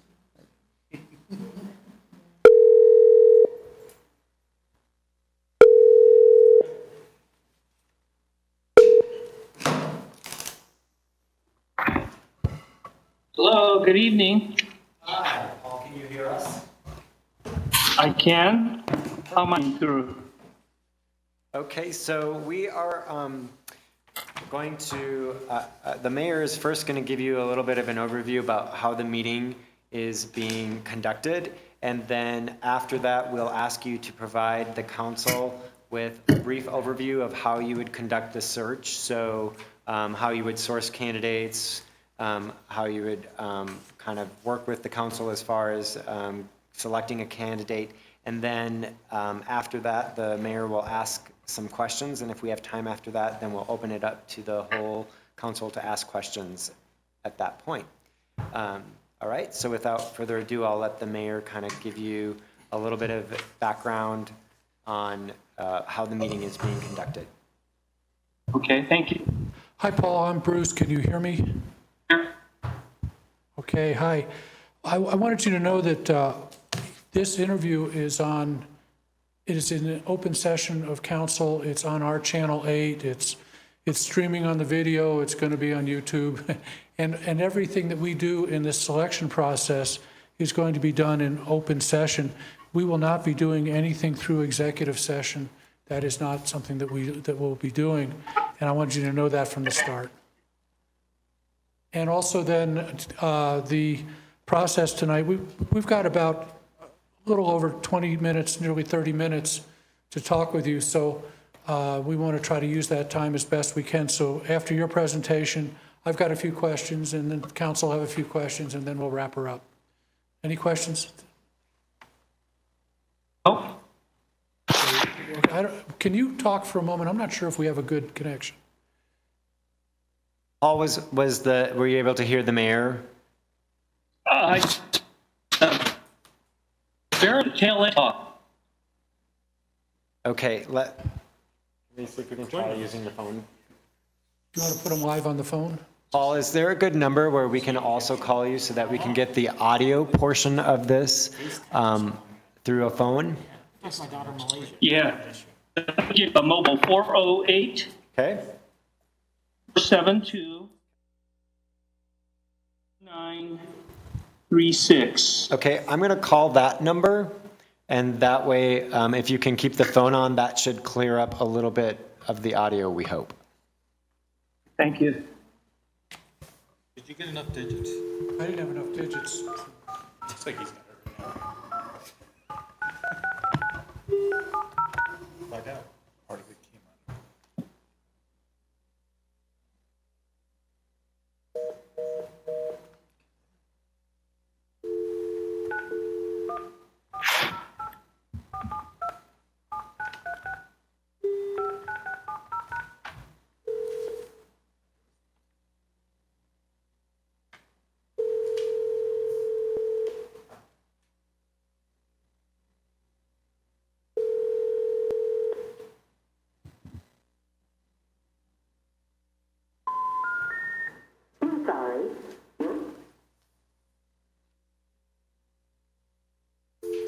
know if we could send them in.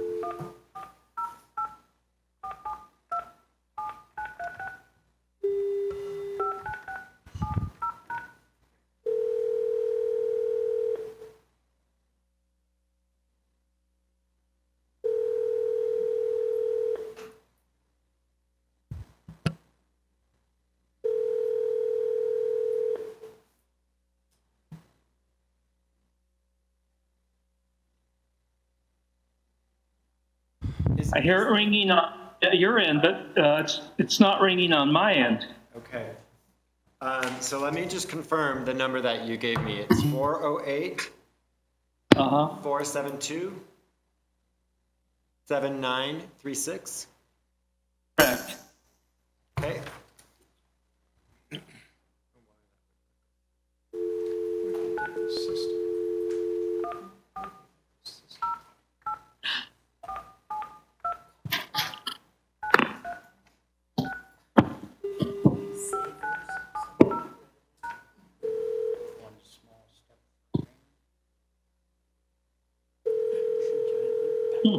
Nope, not coming through. So, how about if I try calling you? Actually, the audio is working. Is this the number? 727. All right, we think this thing has a phone number for this room. That we believe it looks like it is 727 518 9627. Okay. Got it. 7. Dialing one when you call him? I'm gonna borrow my cell phone.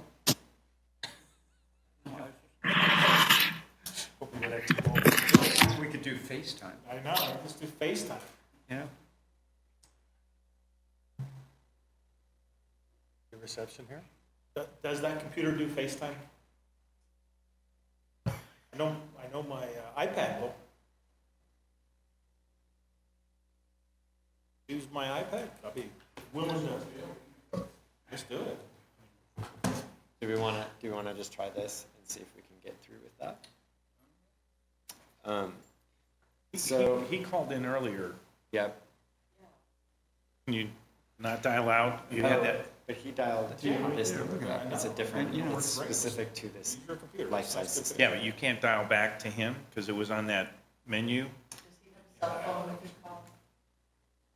I thought you did that with Lauren. Eric, see if he has a cell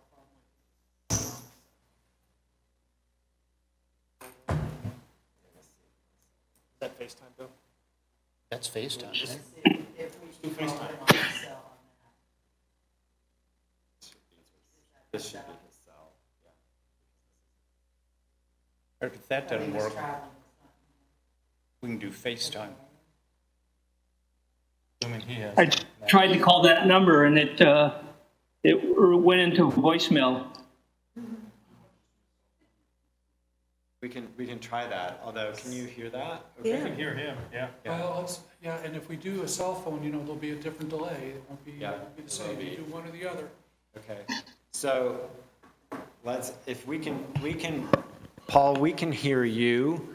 So at this point, would you be able to run through what your organization does for sourcing candidates and how you would conduct your process, and maybe provide that part of the information that the council would like. And then a little bit, as you're telling us, about how you would conduct the process, what differentiates your firm from other firms? First of all, the opportunity to present with you this evening. You know, we a lot. This is unsatisfactory.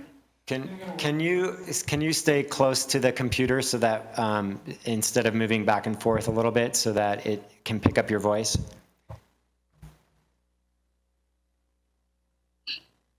Okay, so as far as identifying and we feel that's one of our suits, especially because into the firm with really the establish a search 1990 that rated a lot of the high tech that we utilize.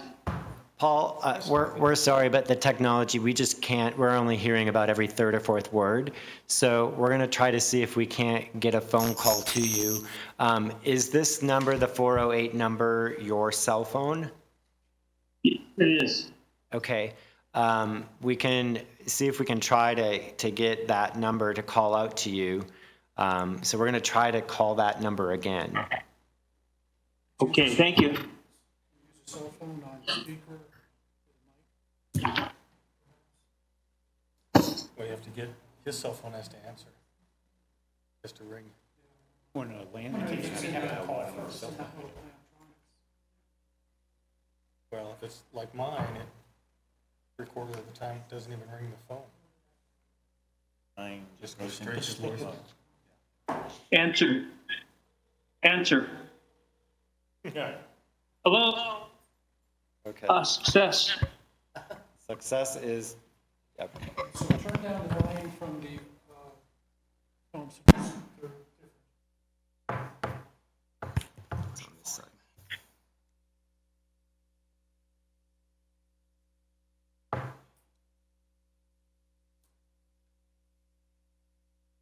Okay. All right, Paul, can you hear us? I can. All right, and we can hear you. Let's put the mic closer. Okay, so let's try and see if we've got the mic as close as we can to the speaker. So if you could maybe give us a little bit of a background about your firm's process and how you go about the recruitment process, finding candidates, where you promote the position, how you promote the position, and then a little bit about what differentiates your firm. Okay, well, yeah, thank you. I appreciate the opportunity to present to you this evening. I hope my presentation thus far has been impressive. So, wonders of technology, and here we are in the hotbed of technology here in California. But we Avery Associates, we take a lot of pride in our search model, because that was really the reason why I came in and joined the firm back in 1997. I came out of a career in high tech, which was at the time the most competitive recruitment market that existed. And Bill Avery, who was the firm founder, and I talked about perhaps building a better mousetrap and finding a better way to provide services to local government. A lot of the kinds of activities we pioneered, I think, are now standard in the industry, but much of this was predicated at that time on direct outreach and cold calling of candidates, something that was very prevalent in high tech, but not so much in local government. So we today have evolved that model to incorporate several elements. One is we still continue to contact folks directly. And these are people whom are in our database and we've worked with over the years that we've been in business, and who we maintain good relationships with. In addition, as we reach out and talk to various folks, we also solicit recommendations for other candidates or potential candidates throughout that process. So that's really the cornerstone of our outreach efforts and how we are able to market a position to potential candidates. We, of course, supplement all of that with the traditional posting on various websites and trying to ensure that the market is aware of the opportunity. And we put together nice four-color poster brochures that we send out to mailings throughout the Western U.S. So I think that aspect of our outreach is very similar to other search firms. In working with the council and it's really establishing what it is you're looking for, this is probably the most important aspect of our service, because early on, we really invested and subscribed to the notion that we have to understand what it is you want, you need for your community, what you're looking for as far as the ideal candidate and the kinds of attributes that are real important. And then we have to be able to really understand and internalize that and translate that so that as we talk to various candidates, we can in turn identify those that would be best suited for you. We do this by way of individual meetings with each of the council members, sit down one-on-one and really try and pull out from you all of the attributes and things that you're looking for in the candidate. And then that's where we develop the ideal candidate profile for purposes of marketing and outreach. In working with, of course, the tail end of the process, we will come back, work with you through presentation of our candidates, sitting in through interviews with your candidates that you'd like to consider further, and then on behalf of the city and the council, negotiate terms and conditions for the select candidate. As far as what differentiates our firm, I think there are several factors or several items that really make a difference. One is the diligence that we pay towards the front end of the process. I think that's very important. I think the second is really the aggressive outreach that we conduct. And then thirdly, it's the way in which we evaluate our candidates. I brought forth from the private sector this concept called behavioral interviewing. It's very straightforward in that the best predictor of future behavior is past behavior. So a lot of how we evaluate our candidates are through experiences that they've had and how they handled them, how they addressed them, especially how it relates to the needs that you have as a council.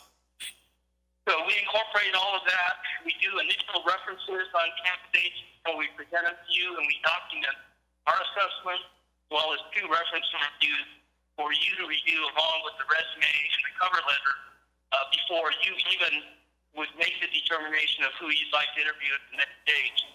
So we provide you with a lot of information, and we've done a lot of advanced work. Hopefully that would be of great benefit for all of you. So those are the things I think that really differentiate our firm. One of the reasons why we've been very successful in California. That's where the majority of our business is, in California, but we have worked Colorado, Arizona, Washington, Nevada. So west of the Rockies tends to be the area we focus.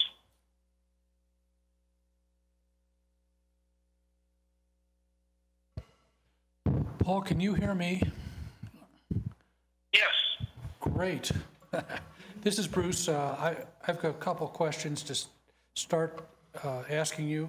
One of them is you have a timeline in your brochure, but it's going to cover the November, December months. Well, how do you view those months in terms of your timeline? Is it an issue? I'm sorry, Mr. Mayor. That came out a little garbled. I'm not sure what you were asking. Eric, you want to go to the mic there? Paul, the question is really about the timeline.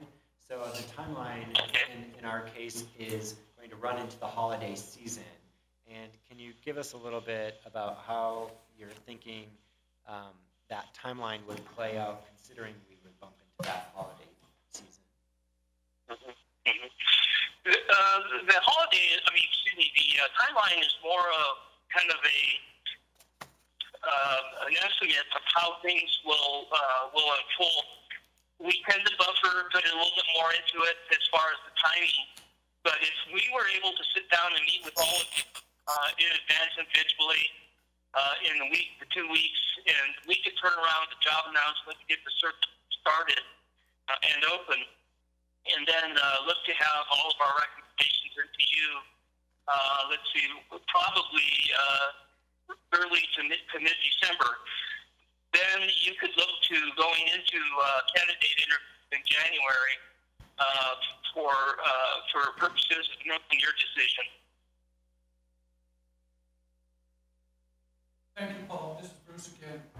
I want to talk to you a little bit about the idea of a turnkey system. We would prefer not to use city staff in this as little as possible. So are you providing a complete turnkey from the beginning to the hiring? We are.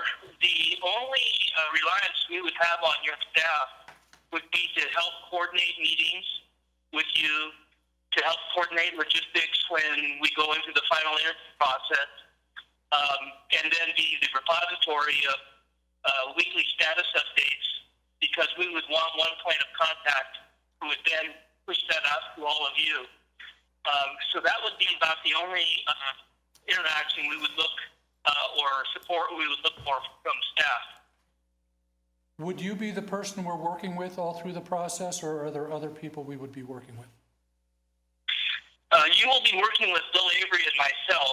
We had initially put Bill as the principal and the lead with the expectation that I would kind of do a lot of the backroom type of transactional support and lead the team at our office in Los Gatos. But we also find that oftentimes, councils might prefer to work with one or the other simply because of a connection they may have. So we're very receptive to either myself or Bill, or both of us for that matter, in this particular assignment. Bill tends to enjoy traveling, and so he likes to take the lead. And plus, he's very experienced at working with policymakers because he was a city manager himself at one time, and he started his business predicated on labor relations, where he worked with city, representing them with contract negotiations. So he's very used to working with policymakers.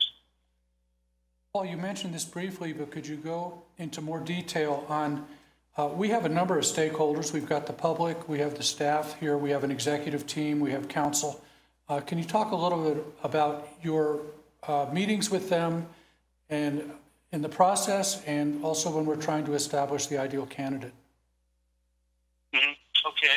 Yeah, there are several different approaches that we utilize, or that we see our clients utilize. We think one of the more common ones, although not as effective as others, is the community meeting, where we would invite, residents to come and just provide input as far as their version of the ideal candidate. Generally speaking, that doesn't get as much participation as we would like, or that many cities would like, but it certainly gives the opportunity for community members. A second approach that we utilize is a survey, an online survey that we would actually post on your website, and then your residents at their leisure can go into and then fill out the survey, and it provides just a number of different inputs in terms of the ideal candidate. The advantage of that is we tend to, with the more active community, we tend to get a lot of participation. But because of the timing, we're doing that throughout the outreach period. So you would only hear back as far as what their vision or view of the ideal profile is at the tail end of the process, but it would be in advance of you going into your final interviews with the candidates. And we've seen as many as some communities similar to your size. We've had as many as 128 responses online, and we'll collate all that. We do it through SurveyMonkey, but then we'll collate all that and then provide you the report at the time we've provided our candidate recommendations to you down the road. So that's the second approach. And then there are some cities that maybe have a normal group of, say, stakeholders, or that each of the council members might identify somebody that they would like for us to contact. So that's another approach where we could go out and contact, say, if each of you selected one, we could contact 7 people by phone and solicit their inputs at their convenience. So that's another approach that we could use. We've never used all 3. We have used at times 2 of the 3. And just one more, in your brochure, you talk about finding the candidates, and you do mention such things as ICMA and professional journals. Can you talk for a moment the pool that you go to find your candidates? Mm-hmm. Well, nowadays with the internet, anytime you post on an ICMA, National League of Cities, Colorado League of Cities, California League of Cities, you're really reaching nationally. So you will see candidates from throughout the U.S. We have, however, found that there seems to be, I think, a pretty good concentration west of the Rockies of people who are pretty mobile in terms of going from state to state. As an example, we see a number of Colorado candidates for our California recruitments. And when we did the 10-month city manager search back in, I think, 2013, early 14, it was interesting because many of the city managers on the North Slope area were California natives, came out of California. So there is a lot of movement, west of the Rockies. We think that we've got a pretty good handle on most of the ones in California, and would certainly expect to get to know a lot more in the Utahs as well as Colorado and Nevadas. Council, do you have questions? And I'm not sure that the mics work, so. Paul, thank you for taking time out to talk with us. This is Phil Cernanek. And Paul, in the process, one of the things that we're often trying to do is eliminate, if not mitigate, surprises, both on the part of an organization as well as the candidates. Talk about how your process works to mitigate any of those surprises before placement, and then how do you deal with surprises post-placement? Right. Wow. Yeah, isn't that the mantra, huh? No surprises. There are several things that we do when it comes to presenting candidates. First of all, oftentimes we'll know a good portion of the candidates from past experiences, and we'll have had different perspectives on them from other people in the profession, that is in the public service profession. So that's one calibration point. We also will do a pretty extensive Google search on anyone that we're going to be recommending. And if we come up with anything that, is there, we'll have a discussion with that candidate before we present it, because we need to be able to let you know what's going on. We don't do an extensive background search or check until the very end of the process. So conceivably, if we were to narrow it down to a top 1 or top 2, and we did extensive background check on those 1 or 2, there's the potential of surprises. That happens very seldom, but the fact that it could happen is, I think, always a concern. We haven't found too often surprises after the fact, although, it can happen because of the way some of the laws run here in the U.S. about reporting on backgrounds. And so, on occasion, there would be something that might come out. But we try and take every step possible to try and provide information to you if there's anything that might be, questionable, or that just might cause problems for you as counsel, just in terms of perfection. And one last question, Paul, at least from me.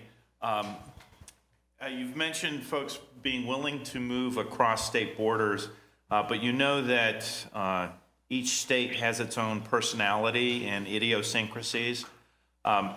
With that, with placements of city managers, how often do you see folks moving from state to state versus kind of knowing what the personality of the state might be, and particularly at the town administrator and city manager level, where they would come from the current state? Mm-hmm. Yeah, you know, that's kind of a sensitive topic to discuss because I think California tends to be far more, how should I say, less open to out-of-state candidates than other states are to California. But I think part of that is because land use in California tends to be very different with, you know, this legislation we have called CEQA. And so that's always, you know, an issue in terms of how land use rules apply.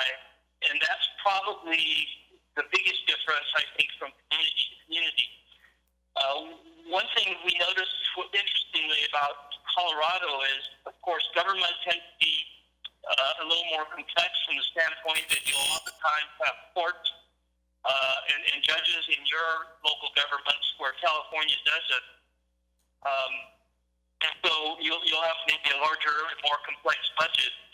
But I think strong administrators, one of the reasons why they're effective is because they're adaptable and they really understand that it's important to relate to the needs of the community and relate to the needs of the council. And we find in the end that's the most important consideration is there's got to be that absolute ironclad relationship between the council and the city manager. And those are where the most effective relationships seem to exist. And frankly, we think those are where the strongest candidates are. So we track to that. We relate to that. That's something we really try and focus on.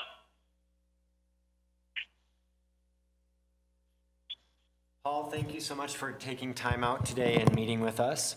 The council will kind of take all the information that they're collecting today from each firm, and they'll be discussing that later. They have one more call that they've got coming in, and so we just want to express our appreciation for you for staying up late and taking time to spend with us tonight. Well, a bit later for you since you're an hour ahead, but thank you all very much. We really appreciate your consideration and good luck on your process. Great. Thank you so much. Bye-bye. Thanks, Paul. Bye-bye.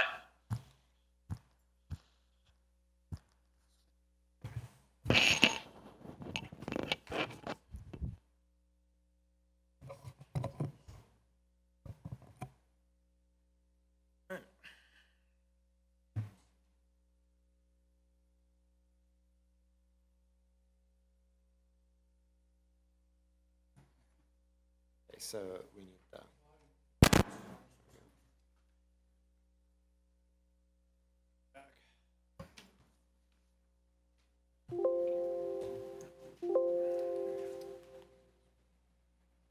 Good evening. Good evening. Chuck and Miguel, can you hear us?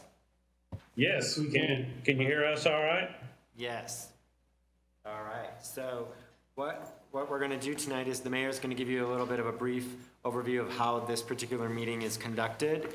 And after that, we'd like you to just give us a little bit of a background on how you would conduct the search for the city manager that we're looking for. So a little bit about how you would source candidates, what your process is, and then a little bit about what differentiates your firm from other firms. And then take about 10 to 12 minutes to do that. And after that, the mayor will ask a few questions.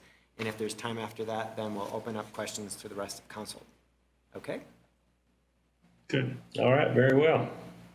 Great. Hi, gentlemen. I'm Bruce, the mayor. Can you hear me? Can you hear me? Yes, sir. Not quite as well as a minute ago, but we can still hear you. Okay, can you hear me now? I'm just talking more into the mic. Let me turn the volume up a little bit. This is a bad mic. Yeah, we're 100%. Bruce, you want to talk? I just switched mics. Can you hear me better now? A little better, sir. Okay, well, let's give it a try. Hi, I'm Bruce, I'm the mayor. I want you to know that you're in open session of council. This is an open meeting. It's recorded, it's videoed, it's on YouTube, it's on our Channel 8, it's on the web, and that's how we do business. And all of the processes for our selection will be done in an open session. We will not be using any executive sessions. Mayor, I'm sorry, you're breaking up so much we can't hear you, sir. So what are we going to do? Let's see. Stand by. That's not. Yeah. There you go. So maybe I'll just move it there. Huh? Yeah, that might be better. Focus on Peggy. Yeah, we could hear quite well when Eric was at the mic, but not when you're at your seat. I just moved up to the front of the room. Can you hear me now?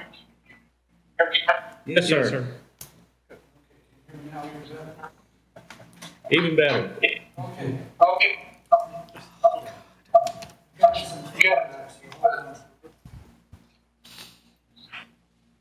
Can you hear me now? Yes, sir. Okay, give it a try. I want you to know that this is an open session of council. It's being recorded, it's videoed, it's on the web, and it's available for people to see, and that's all our processes. In open session, we're not using religious. Okay. All right. Okay, great. Okay.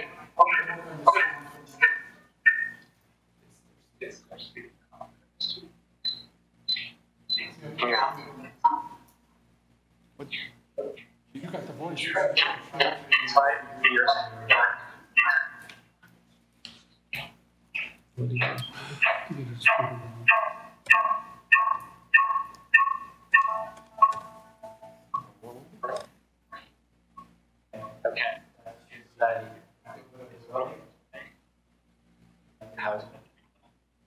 That's a little better.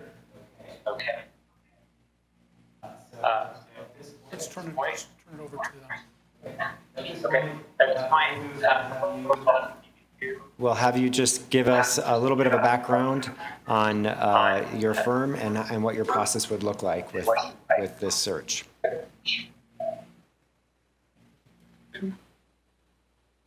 You're breaking up again.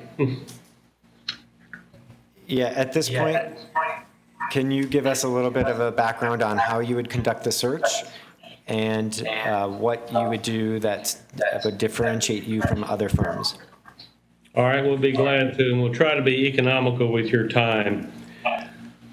We as a company, Waters & Company, has been in business for over 30 years. We've been doing executive recruitment for that long. I personally have not been with the firm that long. I've been with the firm about a little 5 years.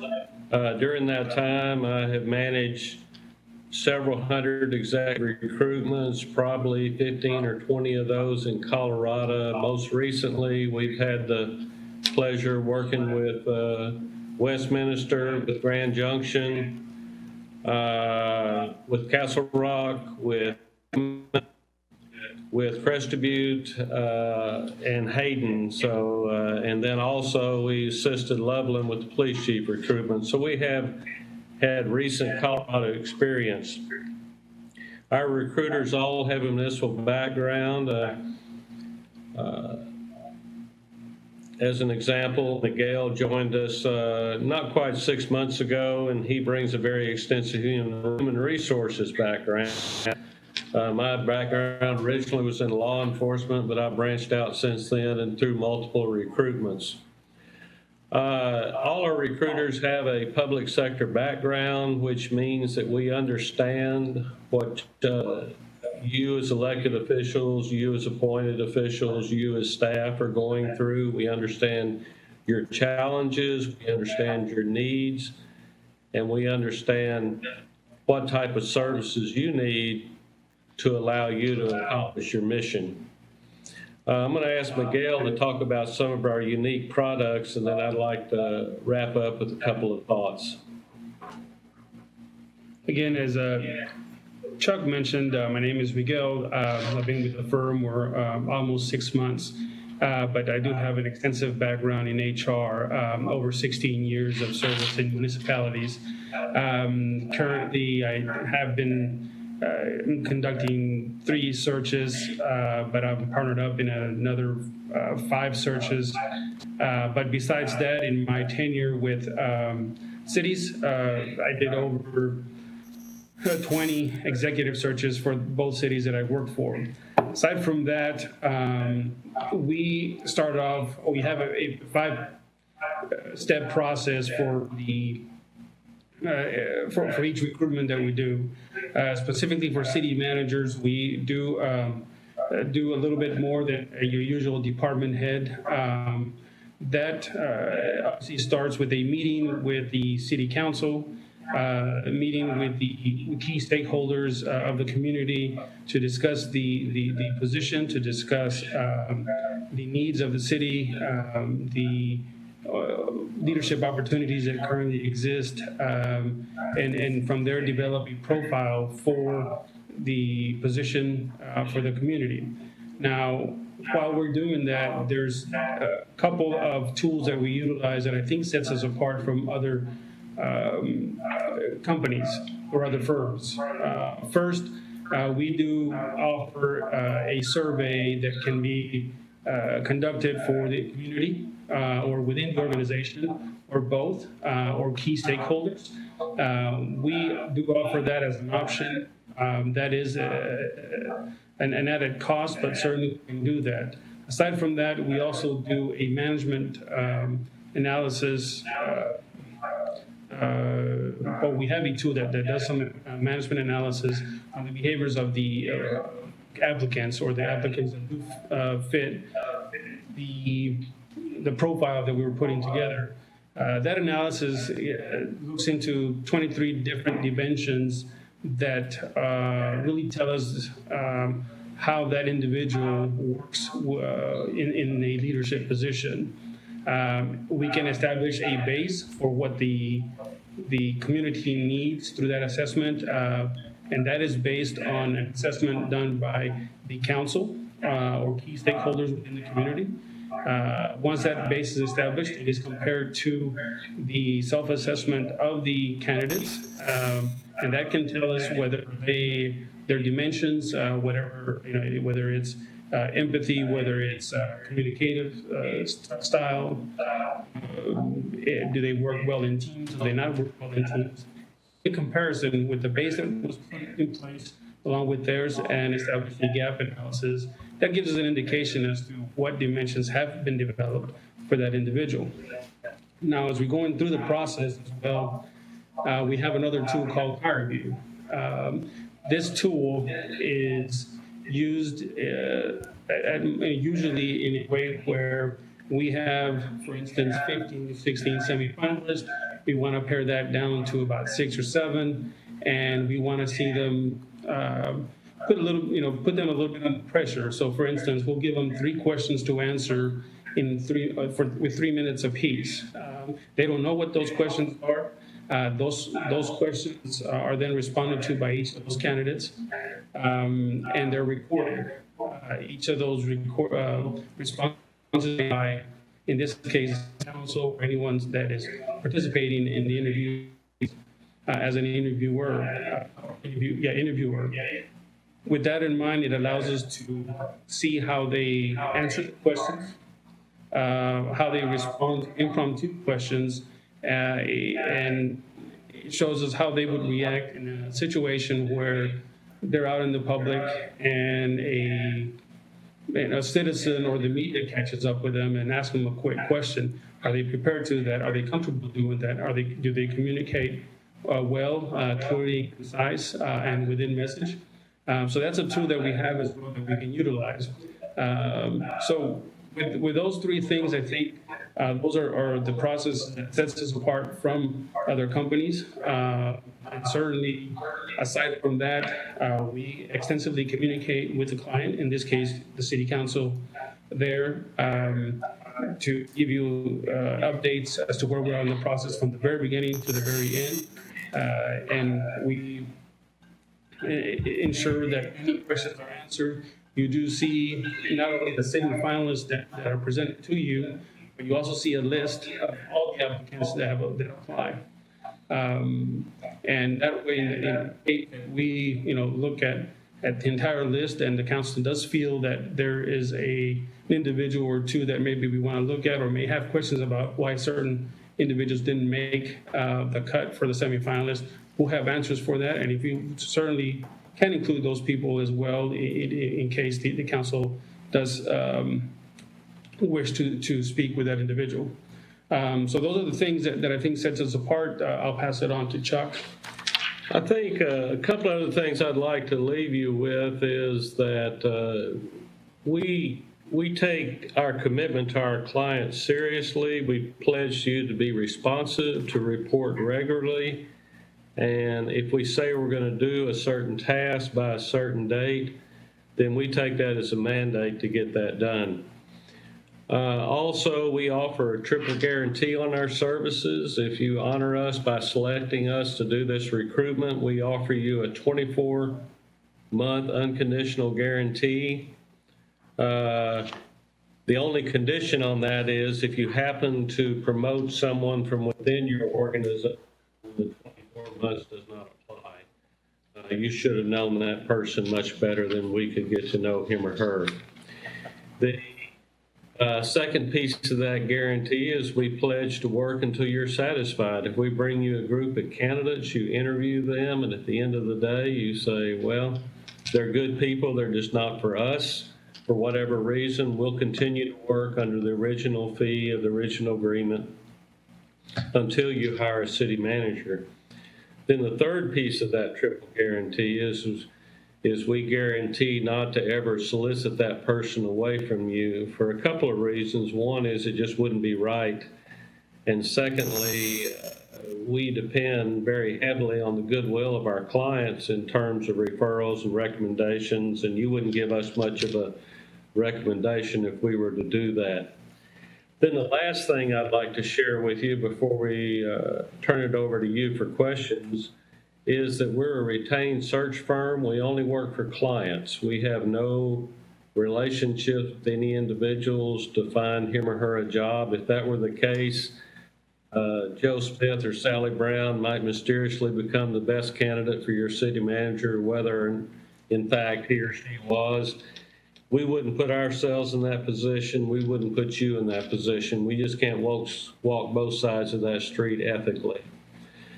So we would be very honored to assist you with this. And having said that, may we answer any questions you have?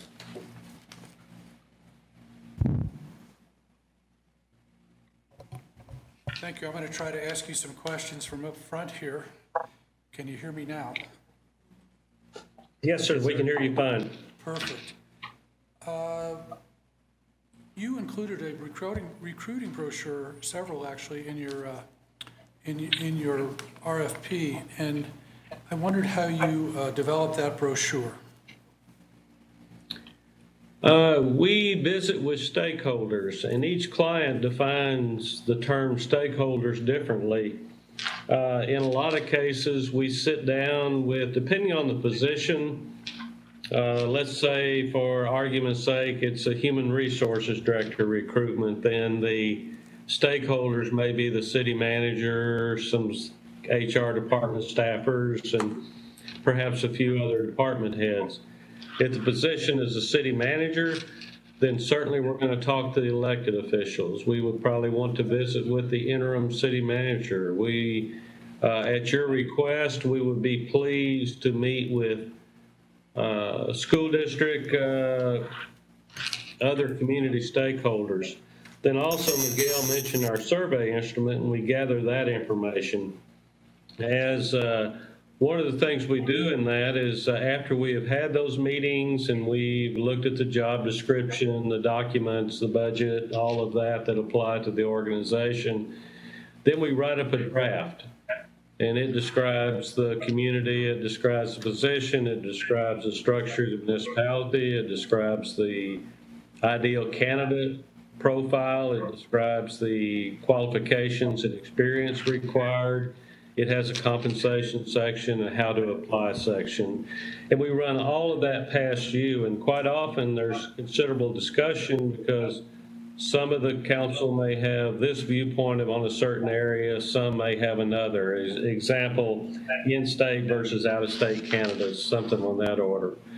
So we build that profile in a partnership with the client and always with the client's approval before it's published. Who will we be working with through the process? Will we be working with you, Miguel, or someone else? You actually be working with the team. Most often you would see either Miguel or myself, but we also have, although our corporate headquarters is in St. Paul, the headquarters of the executive recruitment operation is here in Dallas. And there would be talented support staff behind this recruitment. Also, we have our executive vice president who manages the recruitment practices here. We have another recruiter who is here who's always available to help us in sourcing candidates, vetting candidates. And then we have recruitment staff members in Kansas City, St. Paul, Cleveland, and Richmond, Virginia. So it helps us in a nationwide perspective. If we're trying to check out, so to speak, a particular candidate, if we don't know that candidate, we probably know somebody very close in his or her area. We're looking for a turnkey operation. It sounds like you've described that to us. We have a minimal staff and we're trying not to get them too involved in it. Does that fit what you're offering? Absolutely. What we ask from you is, or what we suggest is that you appoint a contact person. It could be your human resources director, it could be an assistant to the city manager, or some other staff member in which you have confidence. And if we need documents, we need images for the brochure, we have a go-to person. And if we need to, and we send the staff reports, to the progress reports, we typically would send that to that contact person for distribution to the council members and other interested parties.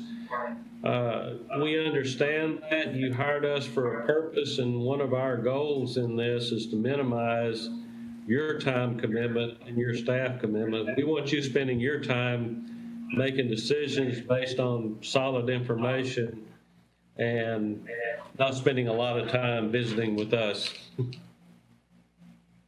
In your project cost, one of the optional services I think you discussed in your presentation, and that's the $1,600, $1,650 cost for doing the web-based survey and to try to determine community-wide issues. Is that what you were referring to? Yes, sir. And then finally, you're a big company. How do we keep from being lost in it as a smaller client? Well,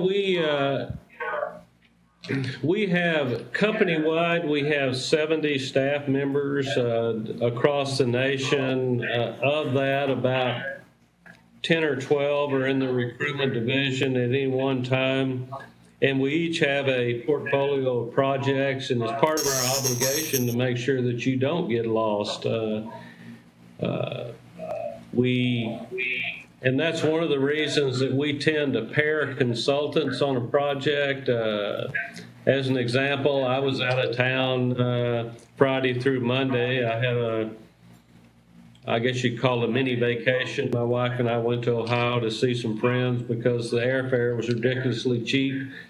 But Miguel was available to those clients during that time, and other times he may be out of the office and I'm available. So that's one of the reasons that you have the two-headed approach, if you will, but so at least one of us would always be available to you, and we try to keep each other equally current on any given project. Other council questions, Phil? Yes, thank you, Dr. Miguel, for taking time out to talk with us. Recruitment process is one where you try to try any surprises on part of the candidate and the organization. It goes both ways. Can you describe how your process will mitigate those prior to placement and deal with post-placement? Well, if I understand your question correctly, one of the ways we avoid surprises on the part of the candidates is by staying in touch with you. Picking an example, I've had recruitments where midstream a council member resigns, or a matter of fact, I was in a helping one of my colleagues begin a police chief recruitment, and the mayor passed away the morning I was there. So certainly that changes the dynamic, and so we need to stay in touch with the client. We also try to stay current with the media in your area during the recruitment, such as, the candidates are certainly going to be, and we tend to be, find out what's been printed in the paper. If there's something of major import, then we can let candidates know that. The way we avoid surprises on your behalf is by being comprehensive, thorough, and accurate in our assessment of candidates, making sure that we vet them properly, do the proper steps in that, find out information. We wouldn't want you to announce a slate of finalists and then you find out one of those has a DUI or gave improper circumstances about why he or she left an organization, or the individual claimed a master's degree when in fact they did not have that. So that's part of our process to avoid surprises on your part, is by staying up to speed on the candidates, being comprehensive, being thorough, and making sure you have the information.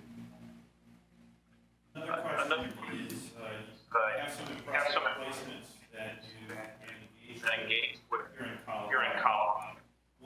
What are some particular challenges you see for bringing a city manager candidate to Colorado, recognizing different states?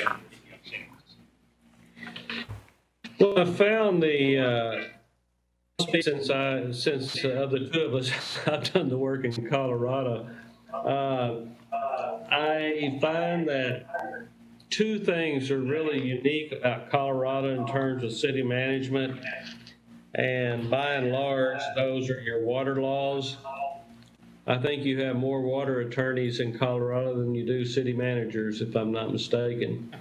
So that's the water rights, water-related issues are certainly, not that an out-of-state candidate couldn't learn those things, but by and large, it's relatively unique in Colorado. And the other is the Tabor and the way public financing is done in Colorado, and having to have elections if you exceed a certain amount of revenue or windfalls, so to speak. So those things, and if a talented and experienced and competent out-of-state candidate applies, and part of the assessment is to determine, does he or she have any background that would assist them, and could they be a quick study on those issues and hit the ground running? Additional questions from council?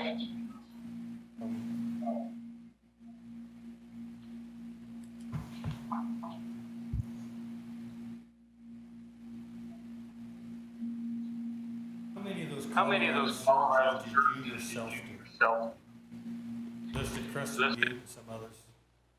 Well, let's see. I did Crested Butte. I'm doing Hayden. I did Grand. Did Castle Rock. I did Monument. I did the Loveland Police Chief, and then a number of years ago, over about a 7 or 8 year period, I did about 6 or 7 recruitments for Arapahoe County, right across the pond from you. I did a finance director, I did planning director, I did HR director. So I guess firm-wide, I had the preponderance of experience in Colorado. Thank you. Chuck Miguel, thank you for taking time out tonight to meet with us. So that kind of concludes our meeting tonight. Our council will discuss the information that they received from you and from the other firms, and then we'll get back in touch with you. All right, any other questions, please let us know. Will do. Thank you so much. Thank you.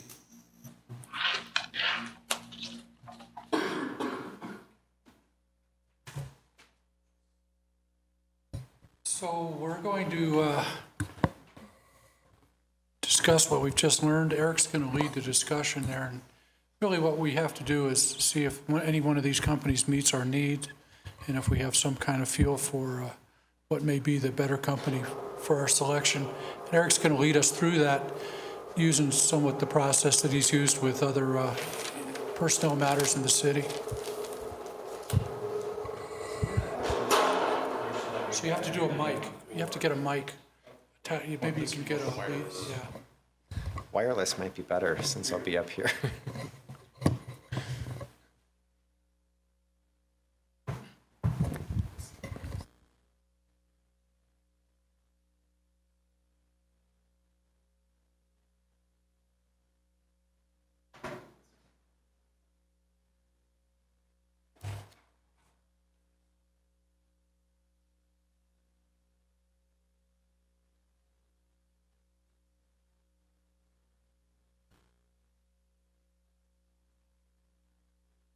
I'm going to go up to the board and just put all of our groups up there. Nothing in the order that we do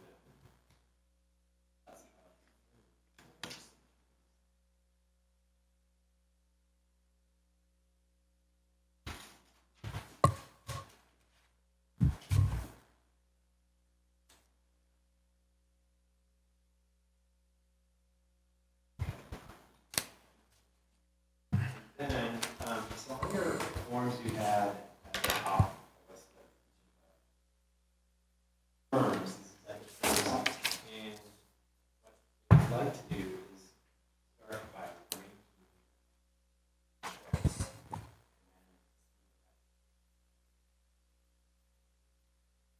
See if there are obvious. Maybe need to be eliminated from that process, and then obvious firms that are at the top.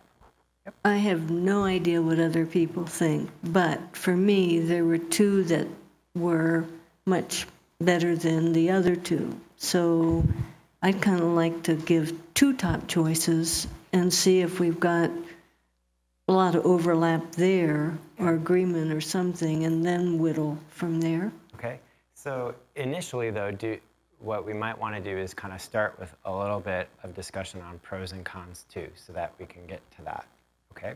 Okay. So kind of knowing these four firms and what they've presented tonight, they all have a little bit different take. And so what firms do stand out for each of you? Waters and Company stood out for me. And why? I think their experience overall, they've hired hundreds and hundreds. I think they claimed 475 executive level positions. They do have experience in Colorado, and I think it's extensive experience in Colorado from what I can tell. Okay. They do have a local office here in Denver, from what I read. Okay, so large national firm, lots of searches in Colorado, lots of experience. Sorry, go ahead. Affion was my favorite, and probably for the exact opposite reason. What stood out for me is he talked about the fit as the most important thing for the candidate, and the way he described it, and I believe in the brochure, is he does a lot of personal contacts with the candidates. Waters and Associates seems like what they have is a huge firm that you have different people that are interacting with you, and they seem to rely on some kind of multi-dimensional analysis to determine the fit.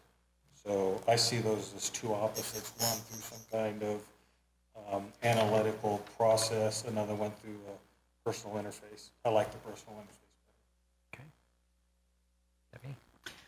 Well, Waters and Company was my lead also, and I felt that there would be that personal contact. I think that there was some of their comments were very much about, I think, being responsive and being in strong communication with the council and the city. I like their company profile. I think that they have a nice setup, a nice standard of the way that they execute their business. It's almost like a small company within a large company. I think they've been able to find a nice place to keep their balance there. And of course, I like that they are retained for search firms only. We've had that problem before where the search firms also repping people too. So the only slight setback for me on that was that Miguel had only been there for 6 months. While I appreciate his longevity of experience in HR, that was the only thing. I did like the other gentleman, Chuck. And I think having those two working together would create that comfort level for me. Bill? I had actually Waters and Affion as my top two, and of them, I give Waters the edge. I think that I like their predictive methodology. I think they have a good reach. I thought Affion would have, as Doug said, a real personal touch on that. I think that's up to us. I really liked the gentleman from Affion, Scott, being able to project that. I think he'd have a real hands-on thing and involve staff as well, which is important. But the reason I gave Waters the edge after all that is their timetable is a lot shorter. And that's important. They also said that council could define who the stakeholders are, which to me, it's important that we have council, the public, and staff all involved in that. So I think if we can define them and maybe, which we can, they're saying that, maybe the large size is something that helps them to make this happen a little bit faster. Okay. So I would favor Waters because of those reasons.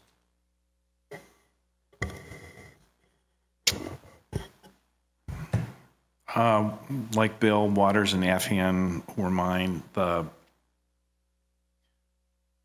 part that I liked about Affion particularly is even though they don't have a lot of experience in Colorado, their approach in active and passive candidates in bringing folks and surfacing them out of the woods seemed to be something that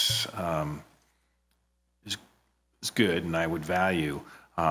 Waters, at least in their description, we didn't have a chance to delve that deeply into it, relies a lot on known candidates that are out there. And so my nod probably the other way than Bill would go to Affion, but those are the top two for me as well.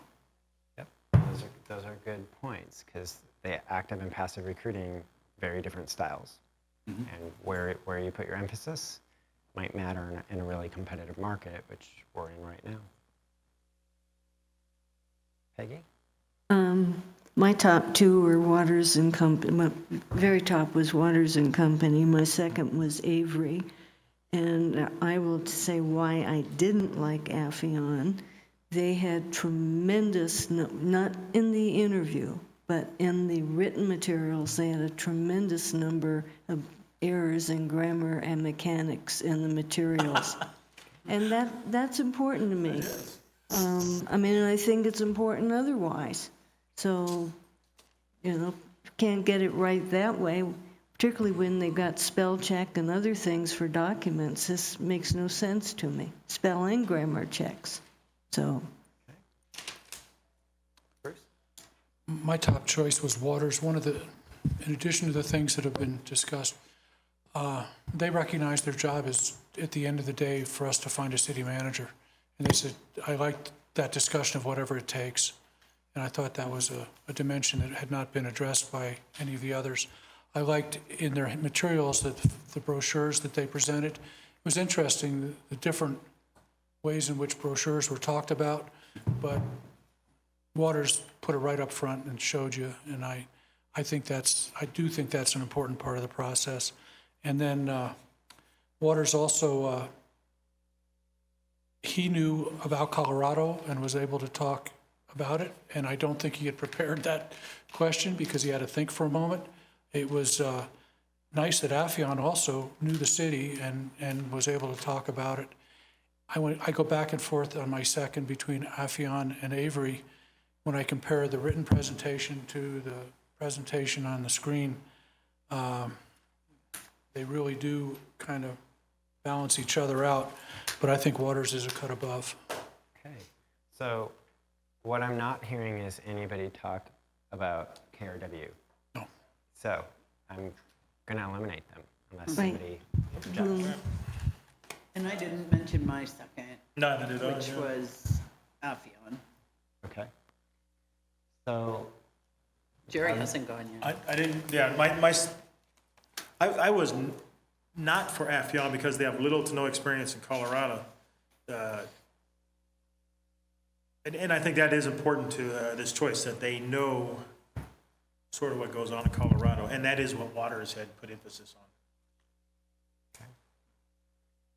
all right. So knowing that your strongest, most, it seems like the number one and number two It are seems like really we have a number one. Waters and Affion. So the easiest way to kind of narrow this down for us is to start by picking everybody's number one. So if we can kind of identify whose number one is Waters.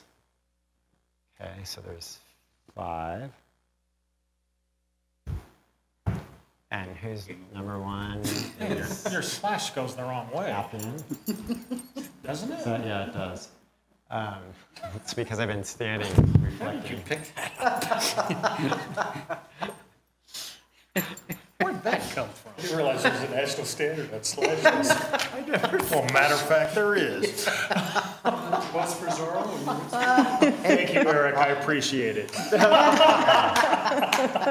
work, that'll work. Looks like it's all. Well, we've got 'em. that's only 4 marks in the 5, so. Okay, so your audience is Waters and Company. Just for sake of consensus, the folks that like, and this was kind of tough, I'll say, if you felt Affion was your first choice, can you live with Waters? I mean, was there any objection here that we just need to know? Okay.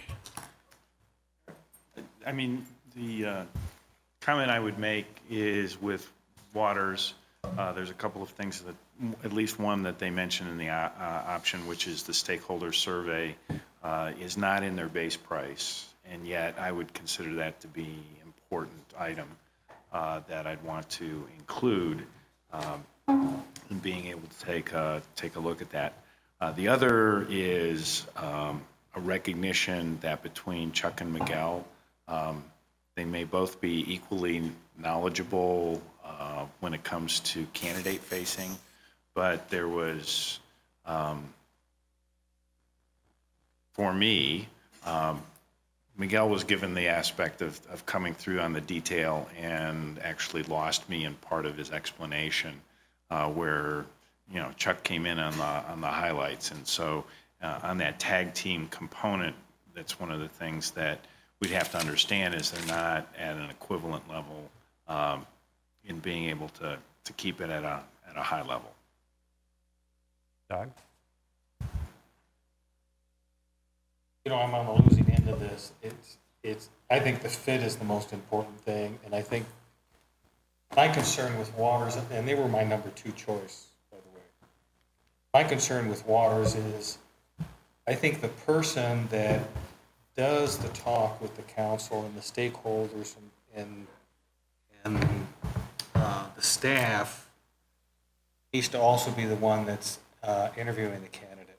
because I think that their discussions with the people that are expressing what their concerns are, I think them being involved in those discussions is valuable for them, interviewing the candidates to see what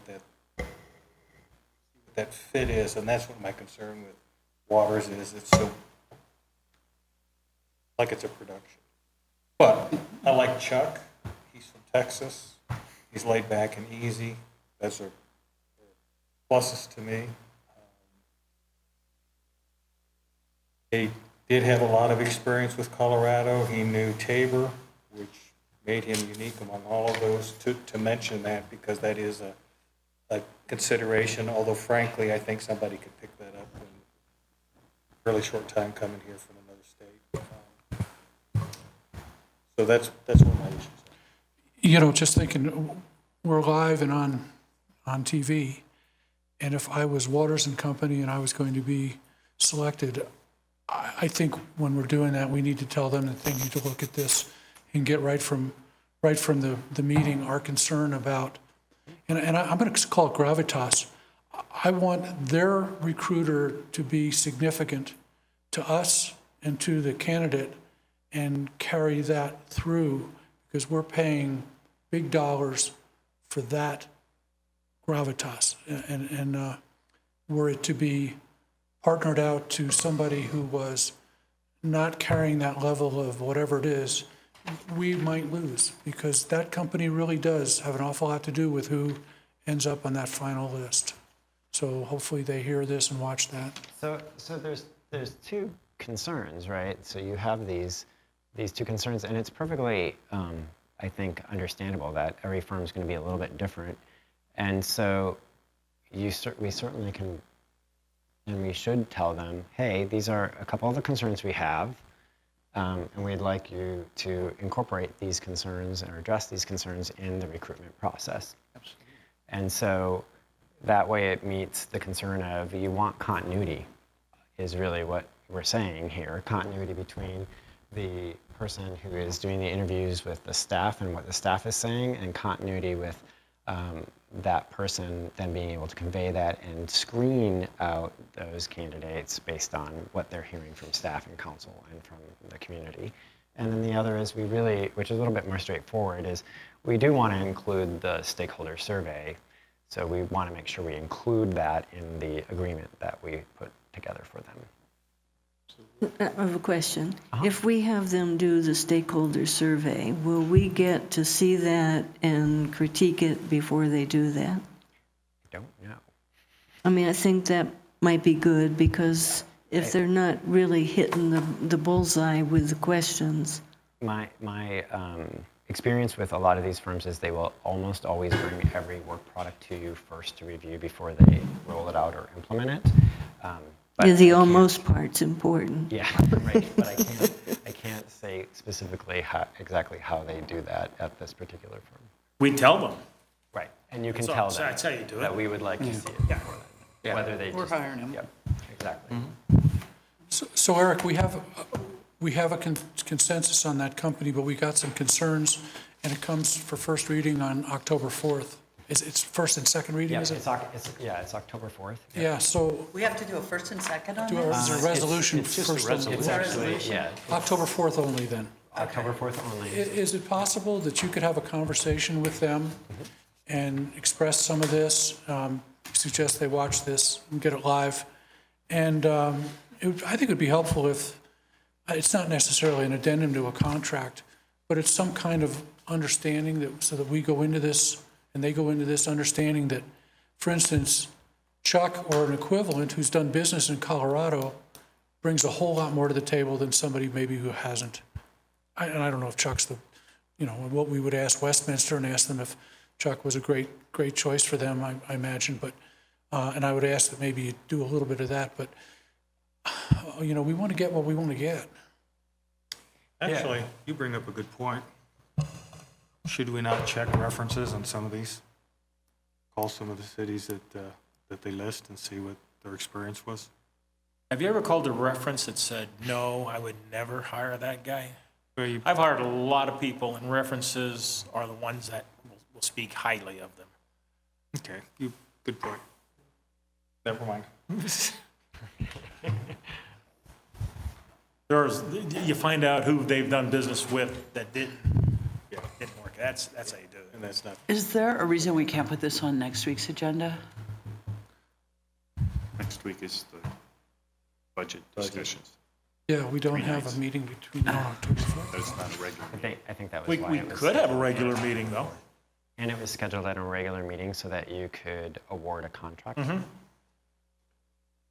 Because that adds 3 more weeks Yes. where we sit with Yeah. doing nothing. Can we schedule a special meeting next week prior to the budget?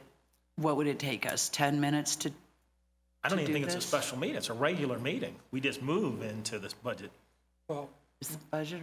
well, I think we want to make sure the budget is a study session. Because Right. we don't want to do, it's a study session. Right, so we would do a special meeting and go into a study session afterwards. Is it Yeah. whether it's to special or vote. regular, we can definitely do a meeting. Yeah. Well, there's no reason why we can't. We also have September 27th, which is a little farther down, but that is a study session that is not budget. Let's get So- it done. Am I hearing you want to try to do a special meeting at the beginning of this council? Let's do it. 6 o'clock? We would do it in there because I think it's important also, though, it's a resolution.